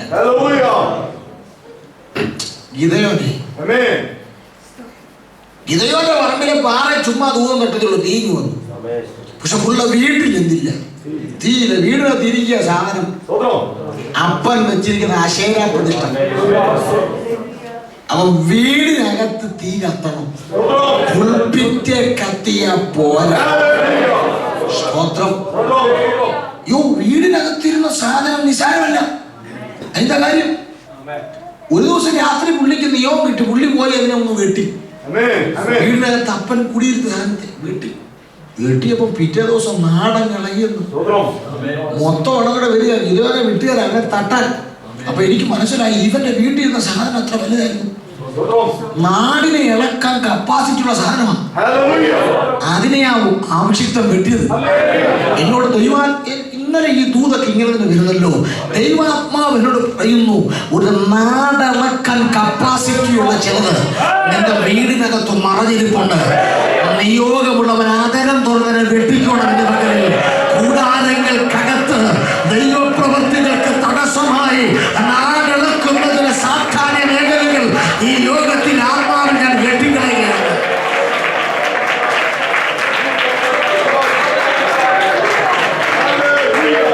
വീടിനകത്ത് വിളക്ക് കത്തി പോരാ, വീട് മുഴുവൻ അടിച്ചു വാരണം. ഒരു അടിച്ചു വാരൽ ശുദ്ധീകരണത്തിനു വേണ്ടി സഭ ഏൽപ്പിച്ചു കൊടുക്കണം. വിളക്ക് കത്തി അടിച്ചു വാരിയപ്പം നഷ്ടപ്പെട്ട ദ്രഹ്മ അവൾ വീണ്ടെടുത്തു. ഉടനെ അവള് അയൽവക്കത്ത് എന്നിട്ട് പറഞ്ഞു, നിങ്ങളുടെ പ്രോഗ്രാം അല്ല ഇന്ന് ക്യാൻസൽ ചെയ്യണം. എൻ്റെ വീട്ടിലൊരു ചെറിയ പാർട്ടി അറേഞ്ച് ചെയ്യുന്നുണ്ട്, എൻ്റെ കൂടെ സെലിബ്രേഷൻ ചെയ്യണം. ഞാൻ അവർ ചോദിച്ചു, എന്താ വിശേഷം? ബർത്ത്ഡേ ആണോ അതോ വെഡിങ് ആനിവേഴ്സറി? അവൾ പറഞ്ഞു, ഇതൊന്നുമല്ല. കുറച്ച് മണിക്കൂർക്ക് മുമ്പ് എൻ്റെ ഒരു ദ്രഹ്മ നഷ്ടപ്പെട്ടു. പക്ഷെ ഞാൻ വിളക്ക് കത്തിച്ചു അടിച്ചു വാരിയപ്പോൾ അതിന് മടക്കി കിട്ടും. അതിന്റെ പാർട്ടിയാണ്. ചരിത്രത്തിൽ ആദ്യം ഇങ്ങനെ ഒരു പാർട്ടി അയൽവക്കക്കാർ കാണുന്നത്. അവർ പറഞ്ഞു, ഇത്രയും നിസാര കാര്യത്തിന് ഞങ്ങള് പ്രോഗ്രാം ക്യാൻസൽ ചെയ്ത് നിന്റെ കൂടെ വരാനോ? അവൾ പറഞ്ഞു, നിങ്ങൾക്കിത് നിസാരമാണ്, എനിക്കിത് നിസാരമല്ല. എന്നെ വിവാഹം കഴിക്കാൻ വിവാഹം നിശ്ചയിച്ച മണവാളൻ വിവാഹ നിശ്ചയത്തിന് എന്റെ കയ്യിൽ നൽകിയിട്ട് പോയത്. അവൻ മടങ്ങി വന്നെന്നെ ചേർക്കാൻ വരുമ്പോൾ അതിലൊന്നെങ്കിലും നഷ്ടപ്പെട്ടാൽ എന്റെ വിശ്വസ്തതയെ ചോദ്യം ചെയ്യപ്പെടും. എന്റെ വിവാഹം വരെ മുടങ്ങാൻ സാധ്യതയുണ്ട്. അതുകൊണ്ട് അവള് പറയുന്നു, ഈ പാർട്ടി നിസാര പാർട്ടിയല്ല, എന്റെ ഭാവി മടങ്ങി കിട്ടിയതാ. എന്നോട് ദൈവാത്മാവ് പറഞ്ഞു, 2016 നിന്റെ സഭയുടെയും കുടുംബങ്ങളുടെയും ഭാവിക്കെതിരെ ശത്രു ചലിച്ച മണ്ഡലങ്ങളിൽ ദൈവാത്മാവ് ഉറക്കെ പ്രഖ്യാപിക്കുന്നു, നഷ്ടപ്പെട്ട ചില ഭാവിയെ ദൈവം ഉപവാസ പ്രാർത്ഥന മടക്കി തരികയാണ്. നഷ്ടപ്പെട്ടത് കരുതിയ സഭയുടെ ഭാവി, നഷ്ടപ്പെട്ടത് കരുതിയ കുടുംബങ്ങളുടെ ഭാവി ഇന്നവരെ ദൈവം നിനക്ക് മടക്കി തരുന്നു.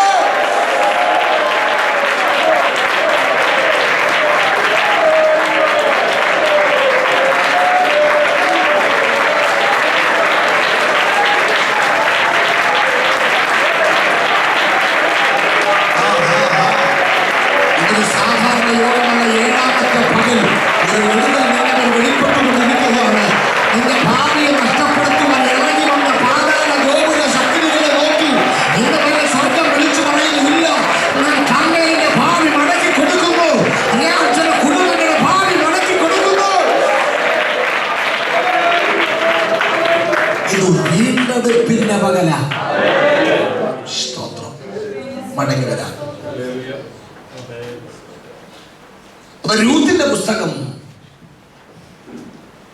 നമ്മുടെ ദൈവത്തെ വെളിപ്പെടുത്തുന്നു. അവൻ തീർപ്പ് കൽപ്പിക്കുന്ന ദൈവമാണ്. 1-ാം അധ്യായം പരിശോധിച്ചാൽ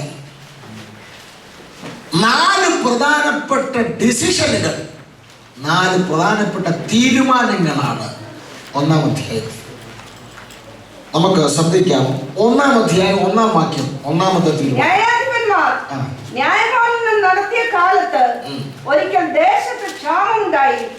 യഹൂദയിലെ ബേത്ലഹേമിലുള്ള ഒരു ആൾ, യഹൂദയിലെ ബേത്ലഹേമിലുള്ള ഒരു ആൾ തന്റെ ഭാര്യയും 2 പുത്രന്മാരുമായി മോവാബ് ദേശത്ത് പരദേശിയായി പാർപ്പാൻ പോയി. മതി. 1-ാമത്തെ തീരുമാനം ഒരു വീട്ടിലെ ഗ്രഹനാഥന്റെ തീരുമാനമാണ്. ഏലീമേലെക്ക് എന്ന് പറയുന്ന ഗ്രഹനാഥന്റെ തീരുമാനം.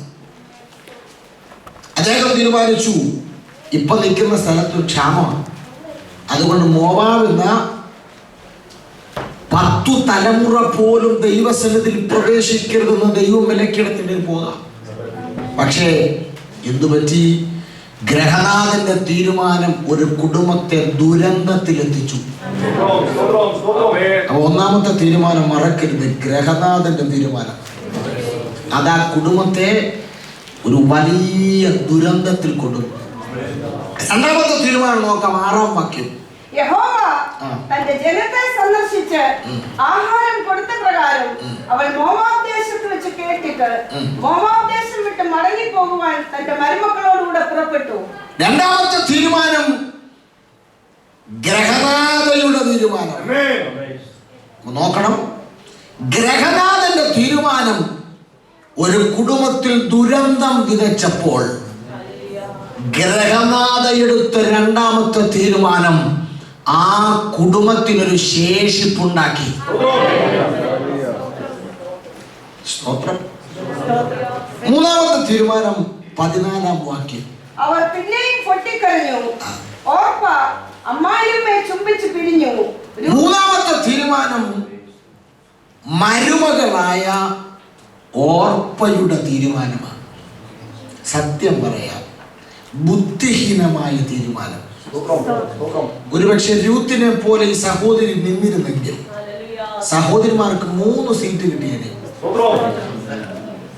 രൂത്തിനെ പോലൊരു പുസ്തകം ഓർപ്പയ്ക്കും ഉണ്ടായേനെ. ഈ ബുദ്ധിഹീനമായ തീരുമാന നിമിത്തം എന്ത് സംഭവിച്ചു? അവൾ പിന്നെ കല്യാണം കഴിച്ചു, മക്കളുണ്ടായി, എങ്ങനെ ജീവിക്കുന്നു വേദപുസ്തകം പറയുന്നില്ല. കാരണം ദൈവം അവളെ തള്ളി. ഉണ്ടോ? അപ്പൊ നോക്കി, ഗ്രഹനാഥന്റെ കുടുംബ തീരുമാനം ദുരന്തത്തിലെത്തിച്ചു. ഗ്രഹനാഥയുടെ തീരുമാനം മടങ്ങിവരവ് കൊണ്ടുവന്നു. മരുമകളായ ഓർപ്പയുടെ തീരുമാനം അവിടെ ഭാവി നശിപ്പിച്ചു.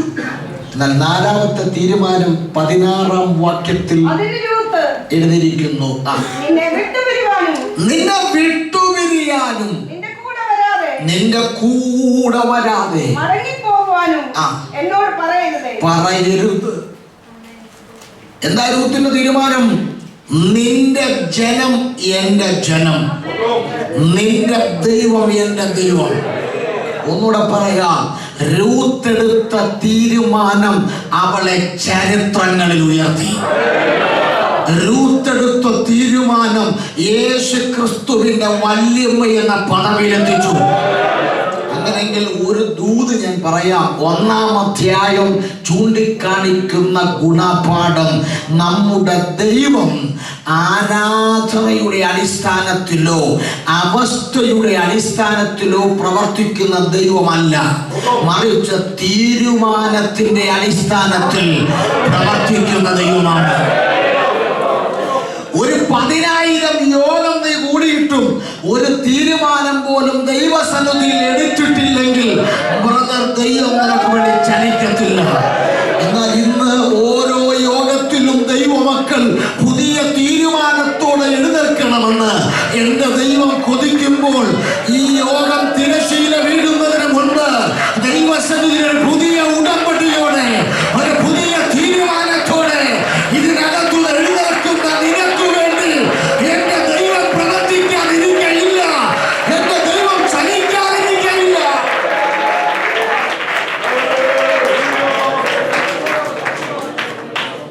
സ്തോത്രം.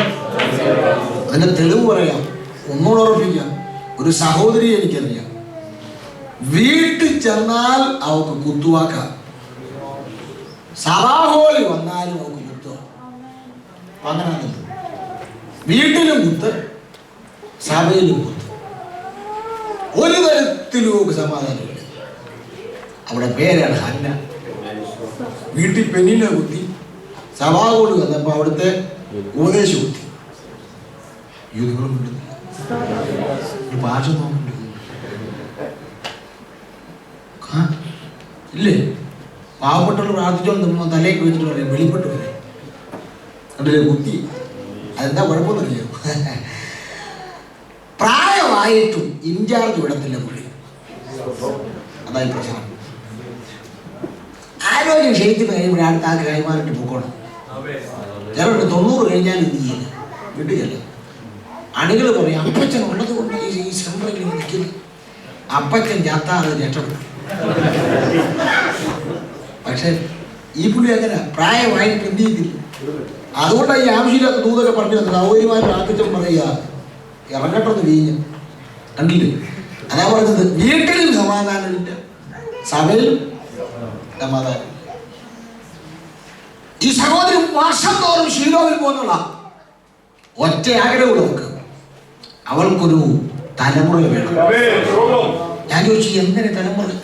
അവൾ പറയുന്നു നിന്റെ ഭർത്താവ് 10 പുത്രന്മാരെക്കാൾ അധികമല്ലേ? അവൾ പറഞ്ഞു ശരിയോ, പക്ഷേ എനിക്ക് നേരെ ആദരം തുറന്നവരുടെ നാവ് അടപ്പിക്കണമെങ്കിൽ എനിക്കൊരു അടയാളം വെളിപ്പെടണം. Praise God. നോക്ക്, അവൾ വർഷങ്ങൾ പോയി പ്രാർത്ഥിച്ചിട്ട് മറുപടിയില്ല. പക്ഷെ ഒരിക്കൽ നമുക്ക് തോന്നി ഒരു ഉടമ്പടി ദൈവത്തോട് എടുത്താലോ. അവൾ പറഞ്ഞു ദൈവമേ നീ എനിക്കൊരു തലമുറയെ തന്നാൽ അവനെ ഞാൻ നിനക്കങ്ങ് തരും. അവരൊരു പദം വെച്ചിട്ടുണ്ട്, അപ്പോൾ യഹോവ നമ്മളെ ഓർത്തു. അപ്പോൾ ദൈവത്തിന്റെ കുഴപ്പമല്ല, നിന്റെ വായിൽ എന്തൊക്കെയോ ഉടമ്പടി കേൾക്കാൻ എന്റെ ദൈവം ആഗ്രഹിക്കുന്നു. അത് നിന്റെ നാവിൽ നിന്ന് പുറത്തു വന്നാൽ ആ സമയം അവൻ നിന്നെ ഓർക്കുന്ന ദൈവമാണ്. ഈ 7ാമത്തെ പകലിൽ ആത്മനിറവ് പ്രാപിച്ച നിന്നോട് സ്വർഗം പറയുന്നു, നിന്റെ വായിൽ നിന്ന് എന്തൊക്കെയോ തീരുമാനങ്ങൾ കേൾക്കാം, നിന്റെ അതരത്തിൽ എന്തൊക്കെയോ ഉടമ്പടികൾ കേൾക്കാൻ എന്റെ ദൈവം ആഗ്രഹിക്കുന്നുണ്ട്. ഇന്ന് പകൽ അത് പുറത്തു വന്നാൽ നിന്നെ ഓർത്തു വിടുവിക്കുന്ന ദൈവത്തെ നമ്മൾ സഹിക്കുന്നത്.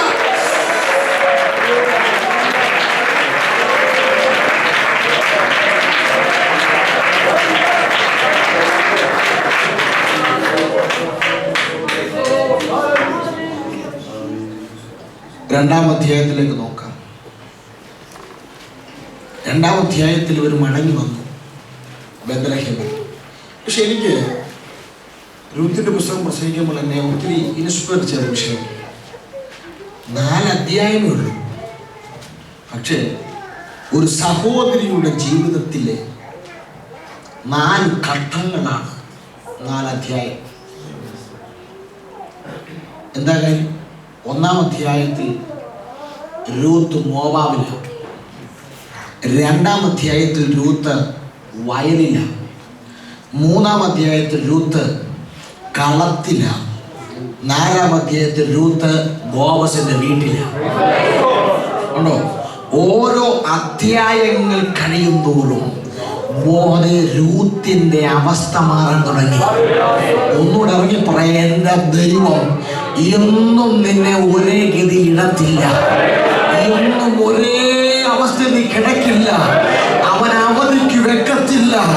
ഓരോ മാസങ്ങൾ കഴിയും തോറും വിശ്വസ്തയോടെ അവനെ സേവിച്ചാൽ, ഹൃദയം തുറന്നവനെ ആരാധിച്ചാൽ, അതിന്റെ അവസ്ഥകൾക്ക് മാറ്റം തരാൻ, നിന്റെ നിലവാരങ്ങൾക്ക് മാറ്റം തരാൻ എന്റെ ദൈവം കരുത്തുള്ള ദൈവമാണ്.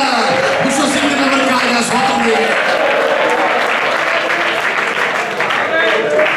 കഴിഞ്ഞ 6 ദിവസങ്ങളിൽ നിന്നും വ്യത്യസ്തമായി ഭയങ്കര ദൂതാത്മാവ് ഇടപെടുന്നത് ഞാൻ ആത്മാവ്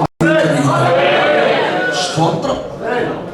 അപ്പോൾ 2-ാം അധ്യായത്തിൽ രൂത്ത് എവിടെ നിൽക്കുന്നു? വയലിൽ നിൽക്കുക.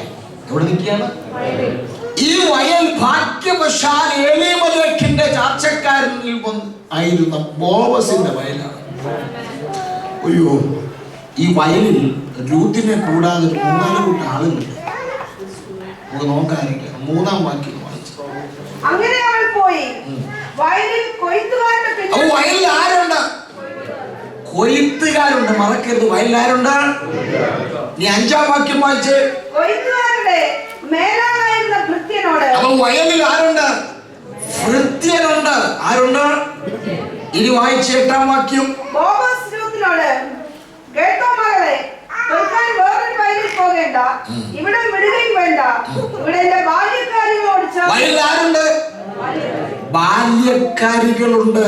9-ാമത്തെ വാക്യം വായിച്ച്. അവർ കൊയ്യുന്ന നിലത്തിന്മേൽ ദൃഷ്ടി വെച്ച് അവരുടെ പിന്നാലെ പോയിക്കൊള്ളുക, ബാല്യക്കാർ നിന്നെ തുടരുന്നെന്ന്. അപ്പൊ ആരുണ്ട്? ബാല്യക്കാർ. അപ്പോൾ ഈ വയലിൽ 4 കാറ്റഗറിയിലുള്ള ആളുണ്ട്. അതിനെനിക്ക് ഒത്തിരി വ്യാഖ്യാനം, പക്ഷേ സമയമില്ല. ഒന്ന്, വയലിൽ കൊയ്ത്തുകാരുണ്ട്, വയലിൽ ഭൃത്യനുണ്ട്, വയലിൽ ബാല്യക്കാരത്തികളുണ്ട്, വയലിൽ ബാല്യക്കാരുണ്ട്. ഈ 4 കാറ്റഗറി ആളുകളെ കൂടാതെ വയലിൽ രൂത്തുമുണ്ട്. അവൾ വയലെന്ന് പറയുന്നത് ഒരു കൂട്ടം കാറ്റഗറി ഉള്ള ആളുകൾക്ക് മാത്രമല്ല, 4 കാറ്റഗറി ഉണ്ട്. ഒന്നുകൂടെ ഇറങ്ങി പറയാം, നിരവധി കാറ്റഗറികളുള്ള ആളുകൾ ഒരുമിച്ച് നിൽക്കുന്ന ഇടമാണ് വയൽ.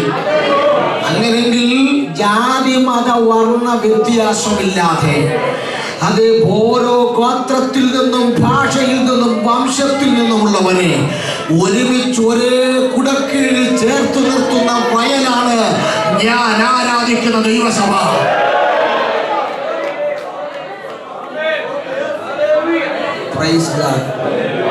പക്ഷെ ഇന്ന് കണ്ടുവരുന്നത് അതിനെല്ലാം വിരോധാഭാസമാണ്. ഞങ്ങളുടെ റാന്നിയിലുണ്ട് കനാനായ പെന്തക്കോസ്, മാർത്തോമ പെന്തക്കോസ് ഉണ്ടെന്ന്. കനാനായ രക്ഷിക്കപ്പെട്ടു വന്ന വാർഷും അവിടുന്ന് രക്ഷിക്കപ്പെട്ടു വന്ന വിശ്വാസികൾ, മാർത്തോമ രക്ഷിക്കപ്പെട്ടു വന്ന വാർഷും അവിടുന്ന് രക്ഷിക്കപ്പെട്ട വിശ്വാസികൾ. ഒരു ചെറുപ്പക്കാരൻ സൗദിയിൽ നിന്ന് ഈടുമതി, അവൻ രക്ഷിക്കപ്പെട്ടു. അവൻ ഈ നാട്ടിലൊന്നും അറിയത്തില്ല. അവൻ നാട്ടിൽ വന്നപ്പം ബൈ ചാൻസിൽ ആരാധന കൂടാൻ പോയി കനാനായ പെന്തക്കോസിൽ പോയി കയറി. ഇവനെ കണ്ടാൽ ആരും പറയല്ല ഇവൻ ഈടുമതി, കാര്യം ഭയങ്കര ഗ്ലാമറാണ്. പാസ്റ്റർ സങ്കീർത്തന പ്രബോധനം എഴുതിയിട്ട് പറഞ്ഞു, നമ്മൾ നിരവധി കാലമായി പ്രാർത്ഥിച്ചുകൊണ്ടിരുന്നു, കൃപയ ദൈവം നമുക്കൊരു ആത്മാവിനെ കൂടെ തന്നു. ഭയങ്കര സന്തോഷം. സാക്ഷി പറയാൻ അവസരം കിട്ടിയപ്പം ഇവനെ കൊണ്ട് എഴുന്നേറ്റ് ഒരു പാട്ടുപാടി തകർപ്പനൊരു സാക്ഷി. സാക്ഷി പറഞ്ഞ കൂടെ ദൈവം പറഞ്ഞു, അഭിമാനത്തോടെ പറഞ്ഞത്, ഞാനൊരു ഈഴവനായിരുന്നു, കർത്താവ് കൃപയാൽ എന്നെ വീണ്ടെടുത്തു. ഇത് പറയുകയും പാസ്റ്റർ മുഖത്ത് ചോര പറ്റിപ്പോയി. യോഗം കഴിയുകയും ഭാഷാകൂറ്റന്മാരെന്നെ വളഞ്ഞെന്ന വചനത്തിൽ നിവർത്തിക്കുന്നു. ഇരുന്നതും മുഴുവനും കൂടെ അവനെ വളഞ്ഞു. എന്നിട്ട് അവനോട് പറഞ്ഞു, ബ്രദർ, വന്നതിൽ സന്തോഷം, കണ്ടതിൽ സന്തോഷം, ഇരുന്നതിൽ സന്തോഷം, മേലെ ഇങ്ങോട്ട് വന്നേക്കരുത്. ഈ പയ്യൻ അപ്പുറത്തെ മാർത്തോമ പെന്തക്കോസിലും പോയി കയറി. അവൻ അവിടെ ഇത് തന്നെയാണ്. ഇതിന്റെ ദേഷ്യത്തിൽ അവൻ അപ്പുറത്തോട്ട് പോയി ഒരു അടമുറി വാടകയ്ക്കെടുത്ത് അവനൊരു സമയം അവിടെ തുടങ്ങി. അതിന്റെ പേരാണ് ഈഴവ പെന്തക്കോസ്. എന്താ ഇത് പറയാൻ കാര്യം അറിയാം? വയലിനകത്ത് എല്ലാ കാറ്റഗറിയും കാണും, വേർതിരിവില്ലാതെ, നിറഭേദ വ്യത്യാസമില്ലാതെ ഒരേ ഐക്യതയിൽ ആരാധിക്കുന്നവരുടെ കൂട്ടമാസം. ഐക്യതയൊക്കെ ഭയങ്കര വിഷയമാണ്. ഞാൻ ഐക്യത എന്നുള്ള വിഷയം ടോപ്പിക് ബേസിൽ പ്രസംഗം പറയാറുണ്ട്. പണ്ട് ഒരു ഭ്രാന്താശുപത്രിയുടെ മുമ്പിൽ ഈർക്കിലി പോലുള്ളൊരു മനുഷ്യനെ സെക്യൂരിറ്റി ഗാർഡിരിക്കുകയാണ്. ഉടനെ ഈ ഭ്രാന്തന്മാരെ കാണാൻ വരുന്നവരുടെ ബന്ധുക്കാരൊക്കെ ഇയാളോട് ചോദിച്ചോടോ, മനുഷ്യൻ തനിക്ക് ഇവിടെ നിൽക്കാൻ പേടിയൊന്നുമില്ല. അവന്മാർ ആലയും പുള്ളിയും കൂവിച്ചാൽ കേട്ടില്ലേ? അവന്മാരെല്ലാം കൂടെ ഒരുമിച്ച് ഇങ്ങോട്ട് ഇറങ്ങി വന്ന് നിന്റെ കാലത്ത് തീരുമാനമോ? ഈർക്കിലി പോലും ഇയാൾ തിരിച്ചോണ്ട് പറയുക, അവന്മാരായുസിൽ ഒരുമിക്കത്തില്ലെന്ന് എനിക്കറിയാം, അതുകൊണ്ടാണ് ഞാൻ ഇവിടെ ഇരിക്കുന്നത്. എന്തൊക്കെ ഒന്നുകൂടെ ഇറങ്ങി പറയാം. 4 കാറ്റഗറി നിൽക്കുമ്പോൾ ഞാൻ കണ്ട വെളിപ്പാടെന്നറിയോ? വയലിലെ ഉടമസ്ഥൻ ബോവസ് വരികയാണ്. ഓ, നിങ്ങൾ ഓർത്തു വയ്ക്കും, ബോവസ് വന്നിട്ട് പോയി കഴിഞ്ഞായിരുന്നു രൂത്ത് വരുന്നെങ്കിലും, രൂത്ത് വന്നിട്ട് പോയി കഴിഞ്ഞായിരുന്നു ബോവസ് വരുന്നെങ്കിലും. പക്ഷെ ബോവസ് വന്നതും രൂത്ത് വന്നതും ഒരേ സമയം. അതാണ് ദൈവത്തിന്റെ തക്ക സമയം. അവൻ ചേർക്കേണ്ട ബന്ധങ്ങളെ അവൻ സമയത്ത് ചേർക്കും. ഓക്കെ, ബോവസിന്റെ വരവ് എനിക്ക് ഇഷ്ടപ്പെട്ടു. പെന്തക്കോസ്തുകാർ കണ്ടുപിടിക്കണം ബോവസിന്. ബോവസ് ഇങ്ങോട്ട് വരിക, വന്ന് വയലിലോട്ട് വന്നിട്ട് 11 മണിയായിട്ട് ഇത്ര കൊയ്തലോട് അങ്ങനെയാണ് ചോദിച്ചത്. ബോവസ് വന്നിട്ട് പറയുകയാണ്, എന്താ പറയോ, യഹോവ നിങ്ങളോടുകൂടെ ഇരിക്കുമാറാകട്ടെ. ആരോടാ പറയുന്നത്? തന്റെ വയലിൽ ദിവസക്കൂലിക്ക് പണിയെടുക്കുന്ന തൊഴിലാളികളെ നോക്കി വന്ദനം ചൊല്ലുക, യഹോവ നിങ്ങളുടെ കൂടെ ഇരിക്കുമാറാകട്ടെ. ഇത് കേട്ട തൊഴിലാളികൾ വയലിൽ നിന്ന് തല ഉയർത്തി പ്രതിവന്ദനം പറഞ്ഞു, ദൈവം നിന്നെ അനുഗ്രഹിക്കുമാറാകട്ടെ. എന്റെ ചോദ്യം, നിന്റെ വീട്ടിൽ ജോലി ചെയ്യുന്ന, നിന്റെ കൂടെ കമ്പനി ജോലി ചെയ്യുന്ന ബോസിനോട്, നിന്റെ കൂടെ താഴെ ജോലി ചെയ്യുന്നവരോട് ഇന്നു വരെ നീ പറഞ്ഞിട്ടുണ്ട്? ഇങ്ങനെ വന്ദനവും പ്രതിബന്ധനവും പറഞ്ഞൊരു ബോവസ് ആണെങ്കിൽ ആ കമ്പനിയിലെ യൂണിയൻകാരെല്ലാം കൂട്ടും.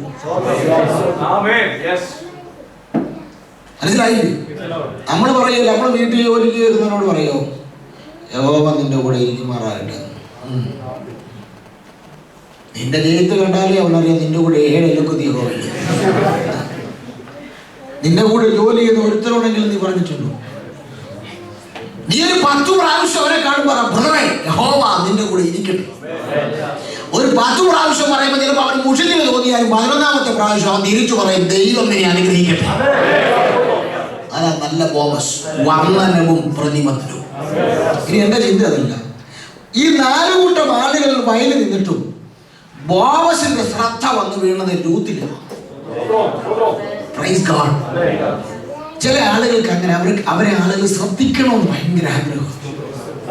ഞാൻ ചിലരെ കണ്ടു, യോഗം കഴിഞ്ഞിട്ട് ചില ആളുകൾ പോകത്തില്ല, മൂലയ്ക്ക് മാറി എന്ന് വിചാരം ജോയ് പാഷ എന്നെ ശ്രദ്ധിക്കണം. ജോയ് പാഷ ആരെവിടെ ശ്രദ്ധിക്കുക? ശ്രദ്ധിച്ചോണ്ട് വല്ലതും കിട്ടുമോ? നിനക്ക് ഒന്നും കിട്ടുക. അടുത്ത ഞായറാഴ്ച പ്രസംഗത്തിൽ ഞാൻ ഇടി കിട്ടും. ചില മാറി മാറി മാമ ശ്രദ്ധിക്കുന്നു, നേരെ ഒരു സങ്കീർത്തനക്കാരൻ ഇടയ്ക്കിടയ്ക്കൊക്കെ പറയുന്നൊരു വാദമുണ്ട്. എന്നറിയോ? യഹോവേ എന്റെ പ്രാർത്ഥനയെ നീ ശ്രദ്ധിക്കണം. അപ്പൊ ദൈവം ശ്രദ്ധിക്കുന്ന പ്രാർത്ഥനയുണ്ട് ദൈവം. അപ്പൊ അതിന്റെ അർത്ഥം അറിയാമോ? ഇവിടെ ഈ അബുദാബി പട്ടണത്തിൽ ആയിരക്കണക്കിന് വീടും നിരവധി ഫ്ലാറ്റും ഉണ്ടായിട്ട് അതിനകത്തുനിന്ന് ദൈവം നിന്നെ ശ്രദ്ധിക്കുന്നു പറഞ്ഞാൽ അതിനപ്പുറം ഒരു ഭാഗ്യമില്ല. എന്താ സങ്കീർത്തനക്കാര് പറഞ്ഞത്? ദാസന്റെ കണ്ണ യജമാനന്റെ മുഖത്തും ദാസിയുടെ കണ്ണ യജമാനത്തിയുടെ മുഖത്തും എന്ന പോലെ.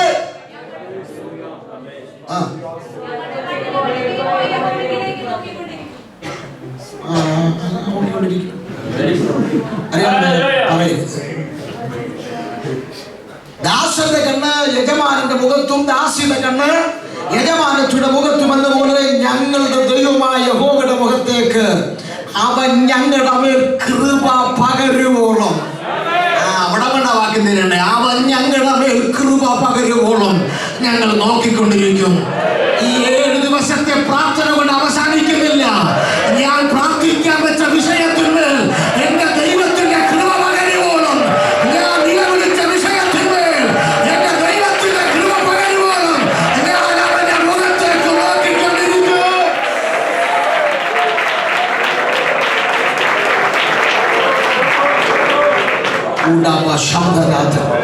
രക്തത്താൽ ജയം.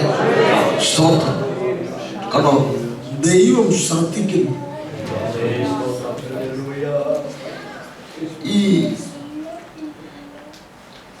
ബോവസ് രൂത്തിനോട് പറയാ, മകളെ പറക്കാൻ വേറൊരു വയലിൽ പോകണ്ട.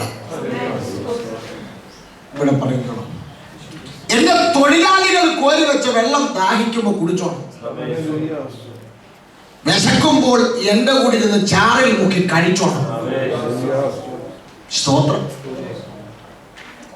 നിങ്ങൾ നോക്കി, ഇതെല്ലാം കഴിഞ്ഞപ്പോൾ റൂത്ത് ഒരു ചോദ്യം നിറകണ്ണുകളോടെ ബോവസിനോട് ചോദിച്ചു. എന്നെ ഒത്തിരി ചിന്തിപ്പിച്ച ചോദ്യമാണ്. 10ാമത്തെ വാക്യത്തിൽ ഒരു ചോദ്യം ചോദിച്ചു. അവൾ സാഷ്ടാംഗം വീണ അവരോട്, ഞാൻ അന്യദേശക്കാരിയായിരിക്കെ നീ എന്നെ വിചാരിപ്പാൻ തക്കവണ്ണം നിനക്ക് എന്നോട് ദയ തോന്നിയത് എങ്ങനെ എന്ന് പറഞ്ഞു. മതി.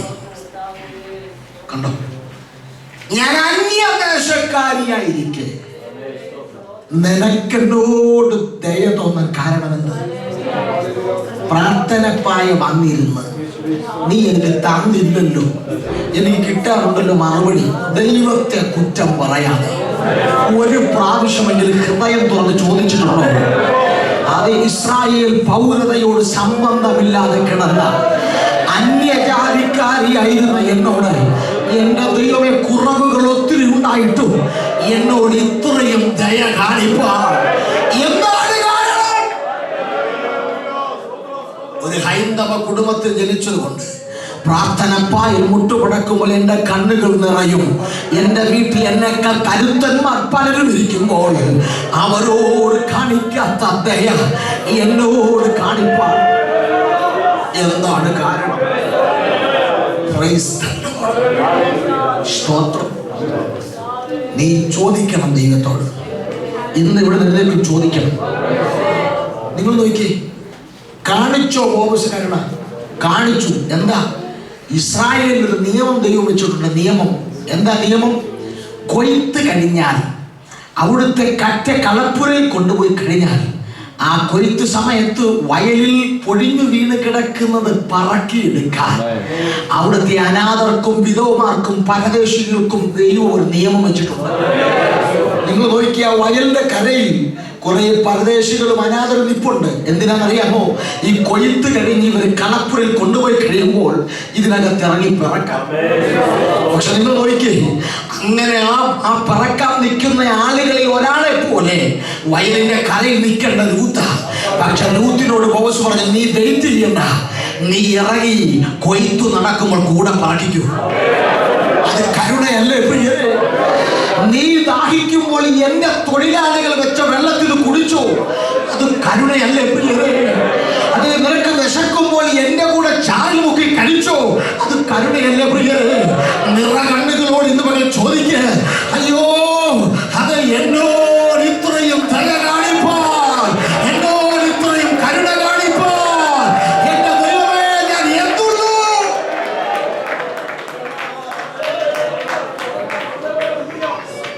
ഈ ദൂത് പ്രസംഗിക്കുമ്പോൾ എന്റെ ഹൃദയം വീണ്ടും പൊട്ടുന്നു. ഈ ചോദ്യം എന്നോടുള്ള ദൈവത്തിന്റെ ഇടപെടലാണ്. ഒരിക്കലെങ്കിലും നീ ചോദിക്കുക. പലരും കരയ്ക്ക് നോക്കി നിൽക്കുക ഒരു വിടുതലിന് വേണ്ടി. പക്ഷെ അവർ നോക്കി നിൽക്കും. വയലിൽ ഇറങ്ങാൻ നിനക്ക് അവൻ കരുണ കാണിച്ചില്ല. അവന്റെ തൊഴിലാളികളുടെ പാത്രത്തിന് കുടിക്കാൻ കരുണ കാണിച്ചില്ല. അവനോടുകൂടെ ചാറ് മുക്കാൻ കരുണ കാണിച്ചില്ല. എങ്ങനെ അവനെ തുറന്ന് നന്ദി പറയാതിരിക്കും? എങ്ങനെ അവനെ മഹത്വം കൊടുക്കാതിരിക്കും? എന്നോട് ദയ കാണിച്ച, എന്നോട് കരുണ കാണിച്ച ദൈവത്തിന്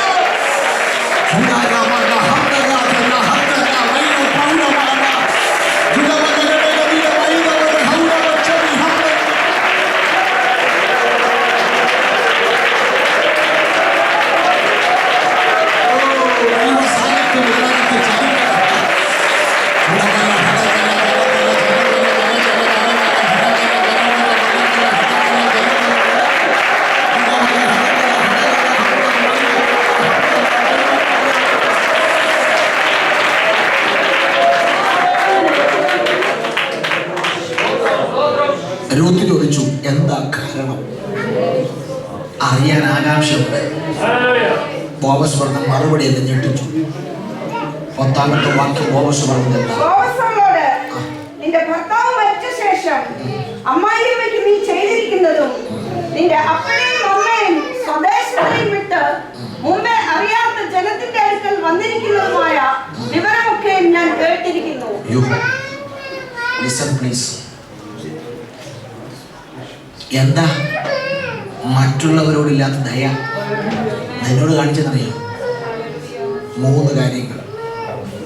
1, നീ അമ്മായിയമ്മയ്ക്ക് വേണ്ടി വീട്ടിൽ ചെയ്തത് ഞാൻ കേട്ടിരിക്കുന്നു. അപ്പോൾ 1, നീ ചെയ്തത് കേട്ട് നിന്നെ അനുഗ്രഹിക്കുന്ന ദൈവം നിസ്സാരമൊന്നുമല്ല. 2-ാമതിലിരിക്കുന്നു, നീ വിട്ടു വന്നത്, നീ വിട്ടത് അറിഞ്ഞ് നിന്നെ അനുഗ്രഹിക്കുന്നവൻ. 3, നീ വന്നത്, നീ എത്തിച്ചേർന്നത് അറിഞ്ഞ് നിന്നെ അനുഗ്രഹിക്കുന്നവൻ. എനിക്ക് പോരാ, ഇത് വ്യാഖ്യാനിക്കാൻ സമയം പോരാ. 3 പദങ്ങൾ തന്നെ മണിക്കൂറുകളുടെ ചൂത. ദൈവം നിന്നെ അനുഗ്രഹിക്കാനുള്ള മാനദണ്ഡം എന്താ അറിയാമോ? നീ ചെയ്യുന്ന ചില കാര്യങ്ങൾ കേട്ടിട്ടവൻ അനുഗ്രഹിക്കും. എവിടെ അനുഗ്രഹിക്കും? നീ വീടിനകത്ത് അമ്മായിയമ്മയ്ക്ക് വേണ്ടി ചെയ്തപ്പോ നിന്നെ വയലിൽ അനുഗ്രഹിച്ചു. ചെല്ലു പറയും, എൻ്റെ വീട്ടുകാർക്ക് വേണ്ടി ഞാൻ എല്ലാം ചെയ്തു കൊടുത്തിട്ടു, അവസാനം ഇപ്പൊ ഒന്നും ഞാൻ ചെയ്തിട്ടില്ല. നീ ചെയ്തതെല്ലാം കൊടുത്തു വാങ്ങിച്ച് തിന്നിട്ട് അവർ നിനക്ക് നേരെ പഴി പറഞ്ഞാൽ നീ ഭാരപ്പെടണ്ട. നീ അവർക്ക് വേണ്ടി ചെയ്തത് കേട്ട ഒരുവനുണ്ട്, അവൻ വയലിൽ നിന്നെ അനുഗ്രഹിക്കും. എത്ര പേർക്ക് മനസ്സിലായി? എന്റെ ജോലി മണ്ഡലത്തിൽ ഒരു അനുഗ്രഹം വേണമെങ്കിൽ അപ്പുറത്ത് ചിലത് ചെയ്യാൻ തയ്യാറാകണം. അനാഥർക്കും വിധവമാർക്കും സഹായം ചെയ്യണം. രോഗികൾക്ക് വേണ്ടി നീ ചെയ്യണം. അഭിഷിക്തന്മാർക്ക് വേണ്ടി ചെയ്യണം. നീ എന്തൊക്കെ അവിടെ ചെയ്തെന്ന് നോട്ടീസ് ഒന്നും അടിക്കണ്ട. ഇടങ്കൈ ചെയ്യുന്നത് വലങ്കൈ അറിയാതെ നീ രഹസ്യമായി ചെയ്ത ചില കാര്യങ്ങൾ എന്റെ ദൈവം ഓർത്തിട്ട് അവൻ വയലിൽ നിന്നെ 2016 ഓർത്തനുഗ്രഹിക്കുന്ന ദൈവമാണെന്ന് ഇന്നവരിൽ വിശ്വസിക്കുന്നവർ ആ ദൈവത്തിന്റെ മഹത്വം പഠിക്കും.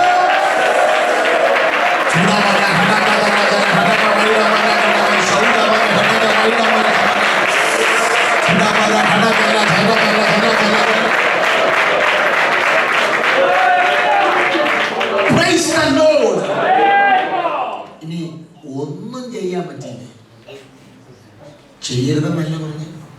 ഒന്നും ചെയ്യാൻ പറ്റിയില്ലെങ്കിൽ പൗലോസ് ഒരു കാര്യം ചെയ്തു, അതെങ്കിലും ചെയ്യണം. എന്താ ഇത്? ഫിലിപ്പി ലേഖനം 3-ാം അധ്യായം 14-ാം വാക്യത്തിൽ പൗലോസ് ഒരു കാര്യം ചെയ്തു.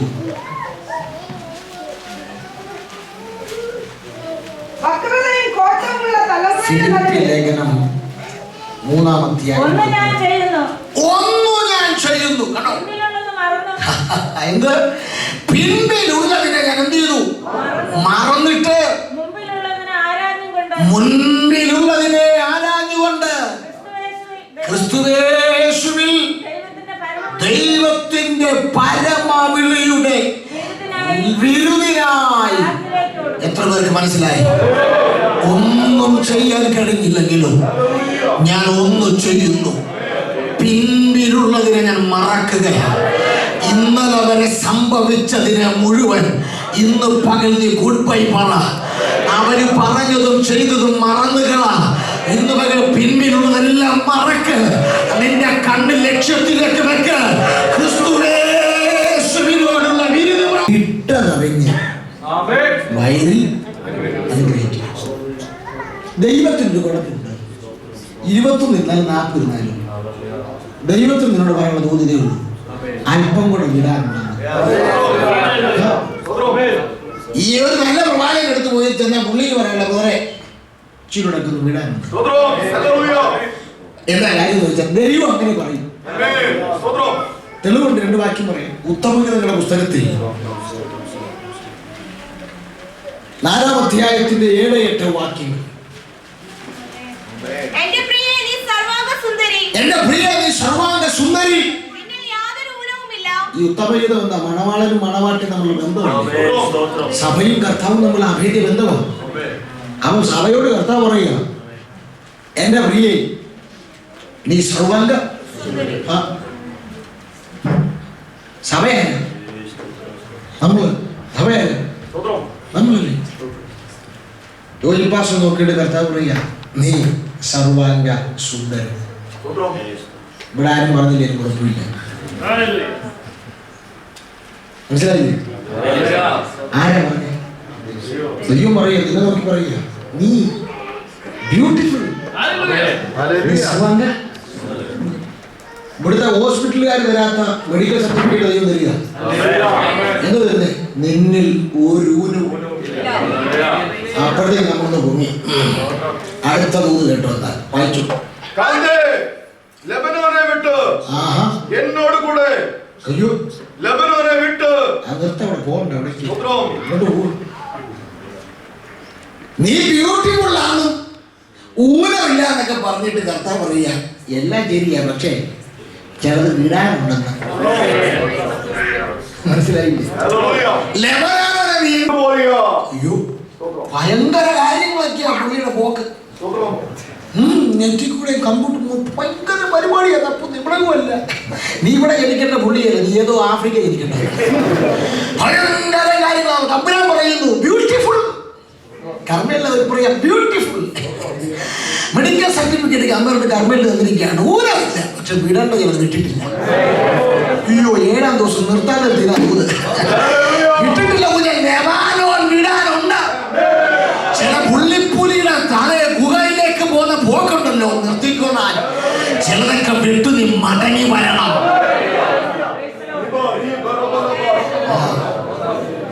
ഈ യേശുക്രിസ്തു ഭൂമി വന്നപ്പോൾ പറഞ്ഞ വിടുതലിന്റെ ഒരു ഫോർമുല പറഞ്ഞു.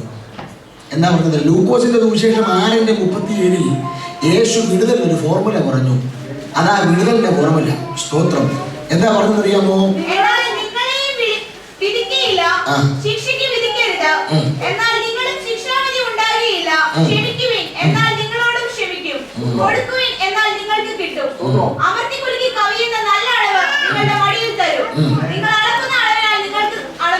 അവിടെ ഒരു വാക്യം എഴുതിയിട്ടുണ്ട്. സിസ്റ്റർ കണ്ടോ ഇല്ലെന്ന് എനിക്ക് അറിയത്തില്ല. എന്താണെന്നറിയാമോ? എന്തോ അത് തന്നെ. അത് വായിച്ച് അതാ വായിക്കണ്ടേ. വിടുവിൽ എന്നാൽ നിങ്ങളെയും. എത്ര പേർക്ക് മനസ്സിലായി? വിടുതലിന്റെ ഫോർമുല പ്രൈവറ്റ് ചാമ്പ്യൻഷിപ്പ് ഒന്നും അല്ല. യേശു തന്നിട്ട് ഫോർമുല എന്നാ അറിയോ? നീ ചെറുത് വിട്ടാൽ നിന്നെ അവൻ വിടുവിക്കും. എത്ര പേർക്ക് മനസ്സിലായി എനിക്ക് അറിയത്തില്ല. നീ ചെയ്തത് അറിഞ്ഞ് അനുഗ്രഹിക്കും, നീ വിട്ടതറിഞ്ഞ് അനുഗ്രഹിക്കും, നീ വന്നതറിഞ്ഞ് അനുഗ്രഹിക്കും. നീ എങ്ങോട്ടാ വന്നേക്കെന്നറിയാമോ? ഹാബേലിന്റെ രക്തത്തെക്കാൾ ഗുണകരമായി സംസാരിക്കുന്ന യേശുവിന്റെ പുണ്യാക രക്തത്തിലേക്ക് അത്രയേ നീ വന്നിരിക്കുന്നത്. അങ്ങനെങ്കിൽ ഇന്ന് പകൽ തിരിച്ചറിയണം, ഈ ഹോളിനകത്തല്ല വന്നിരിക്കുന്നത്, IPC എന്ന നെയിം ബോർഡിലല്ല വന്നിരിക്കുന്നത്. ഒരു രക്തം നിന്റെ അടുക്കൽ നിൽക്കുകയാണ്. ഇന്ന് പകൽ തിരിച്ചറിയുന്നവർക്കായി സ്വന്തം ചെയ്യുകയാണ്. പ്രതികാരത്തിന് വേണ്ടി നിലവിളിക്കുന്ന ഹാബേലിന്റെ രക്തമല്ല, അവനോട് ക്ഷമിക്കണമേ എന്ന് നിലവിളിച്ച യേശുവിന്റെ രക്തത്തിന്റെ അടുക്കലാണ് നീ വന്നിരിക്കുന്നത്. ഇന്ന് പകൽ തിരിച്ചറിയുന്നവർ ആ ദൈവത്തിന് നന്ദിയോടെ സ്വന്തം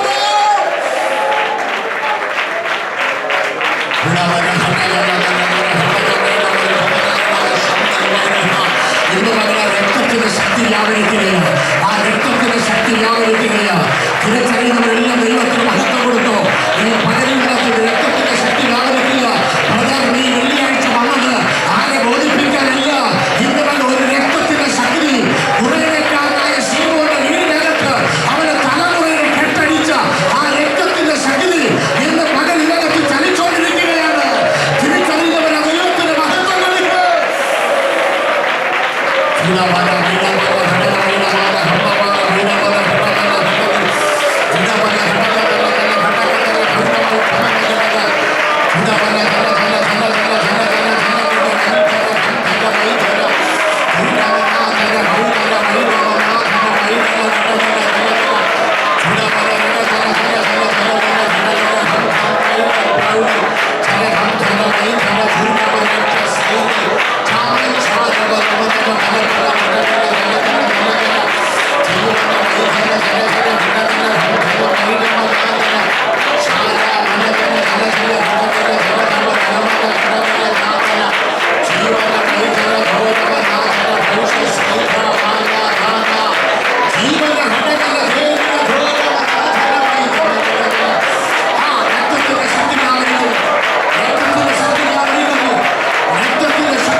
നിമിഷം ആ ദൈവസന്നിധിയിൽ നിന്നിട്ട് രൂത്ത് ചോദിച്ച ചോദ്യം ദൈവത്തോട് ചോദിച്ചു,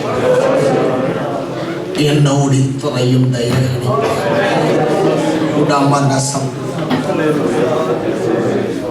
അമ്മായിയമ്മയുടെ നിർദ്ദേശപ്രകാരം അന്ന് രാത്രിയിൽ യവൽക്കുമ്മാരത്തിന്റെ ചുവട്ടിൽ വീഞ്ഞു കുടിച്ചുറങ്ങുന്ന ബോവസിന്റെ കാൽച്ചുവട്ടിൽ പോയി കുളിച്ച് തൈലം പൂശി കിടക്കുന്ന രൂത്ത് ഇന്ന് രാത്രി ബോവസ് യേശുക്രിസ്തുവിന്റെ നിഴലാണ്. തിരിച്ചറിഞ്ഞു, പകൽ തന്നോട് കരുണ കാണിച്ച ബോവസിനെ തപ്പി രാത്രി അവൾ കളത്തിൽ പോയി. രൂത്തേ, നീ ബോവസിന്റെ കാൽ കീഴിലാകണമെങ്കിൽ പുതിയ നിയമസഭയറിയ നീ യേശുവിന്റെ കാൽ കീഴിലാണ്. അവന്റെ കാൽപാദത്തിൽ കിടന്ന ഒരാളെയും അവൻ അനാഥനാക്കി വിടുകയില്ല എന്ന് പകൽ തിരിച്ചറിയട്ടെ. ബോവസ് അവൾക്ക് യവകും കൊടുത്തു മടക്കിയിട്ടപ്പോൾ നവോമി പറയുകയാണ്, നീ അവന്റെ കാൽ ചുവട്ടി കിടന്നിട്ടുണ്ടെങ്കിൽ ഇനി നീ ടെൻഷൻ അടിക്കണ്ട, അവൻ നിന്റെ വിഷയത്തിൽ തീർപ്പ് കൽപ്പിക്കും. എത്ര പേർക്ക് മനസ്സിലാകുന്നുണ്ട്?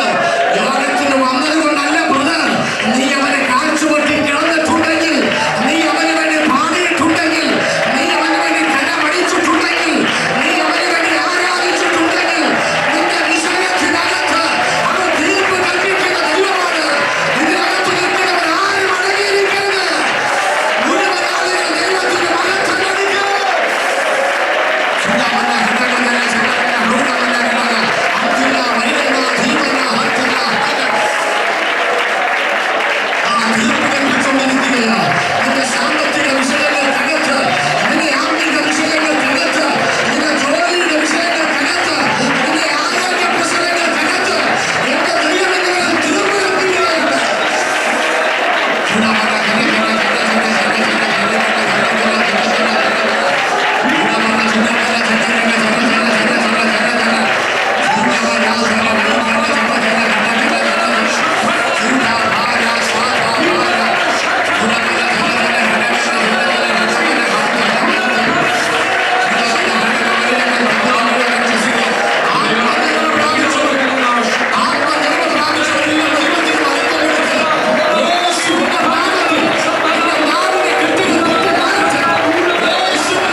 ഓരോ വചനങ്ങളുടെയും മുന്നിൽ ഞങ്ങളെ ഒരിക്കൽ കൂടി സമർപ്പിക്കുകയാണ് കർത്താവേ. ഒരു പുതിയ അനുഭവത്തോടെ ഞങ്ങളെ അയക്കുന്നത് കൊണ്ട് സ്തോത്രം. നിന്റെ സന്നിധിയിൽ ഉടമ്പടി ചെയ്ത് പ്രാർത്ഥിച്ച് നിന്റെ സന്നിധിയിൽ ഒരു പുതിയ രൂപാന്തരം ഞങ്ങളുടെ ജീവിതത്തിൽ ഉണ്ടാകുവാൻ അവിടെ സഹായിക്കണമെന്ന് പ്രാർത്ഥിക്കുന്നു. കർത്താവിന്റെ ദാസന്റെ സ്വർഗ്ഗം ഇളവ് അല്ലെങ്കിൽ ബലപ്പെടുത്തിയത് കൊണ്ട് സ്തോത്രം. കേൾപ്പിച്ച വചനത്തിൽ മുന്നിൽ ഒരിക്കൽ കൂടി സഭയായി ഞങ്ങൾ സമർപ്പിക്കുന്നു കർത്താവേ. എന്റെ ജനം ഇപ്പോൾ ഭവനത്തിലേക്ക് ഓരോ സാന്നിധ്യം കൂടെ ഇരിക്കണമേ. ആപത്തെ, അനർത്ഥം, രോഗങ്ങൾ, ദുഃഖങ്ങൾ, ബുദ്ധിമുട്ടുകൾ, തിരക്കുകൾ, അല്ലെങ്കിൽ നിരാശകൾ, ഇതിൽ നിന്നൊക്കെ ശത്രുവിന്റെ കരുത്തിന് സ്വർഗം പിടിപ്പിച്ച് അവരെയും അവരുടെ കുടുംബത്തെയും അവരുടെ സമ്പത്തിനെയും അല്ലെങ്കിൽ അവർക്കുള്ളതിനെ എല്ലാം കർത്താവിന്റെ കരങ്ങളിൽ ഏൽപ്പിക്കുക. ജനത്തെ അനുഗ്രഹിച്ചയക്കുന്നു. കർത്താവിന്റെ ദാസന്മാർക്കായി സ്തോത്രം. യേശു മൂലം പ്രാർത്ഥനകൾ കുമാരാകണമേ. കർത്താവ് നമ്മുടെ പ്രാർത്ഥന കേട്ടതോട് സ്തോത്രം ചെയ്യാം. നമ്മുടെ കർത്താവായ യേശു ക്രിസ്തുവിന്റെ കൃപയും പിതാവായ ദൈവത്തിന്റെ സ്നേഹവും പരിശുദ്ധാത്മാവിന്റെ സത്സർവ്വം കൂട്ടായ്മയും നാം പ്രാർത്ഥിച്ച വിഷയത്തിന്മേൽ നമ്മുടെ ഓരോരുത്തരും ഇപ്പോഴും ഉണ്ടായിരിക്കുമാറാകട്ടെ. കർത്താവായ യേശു ക്രിസ്തു മൂലം ചെയ്യുന്ന ദൈവത്തിന് മഹത്വം. ആമേൻ. കർത്താവ്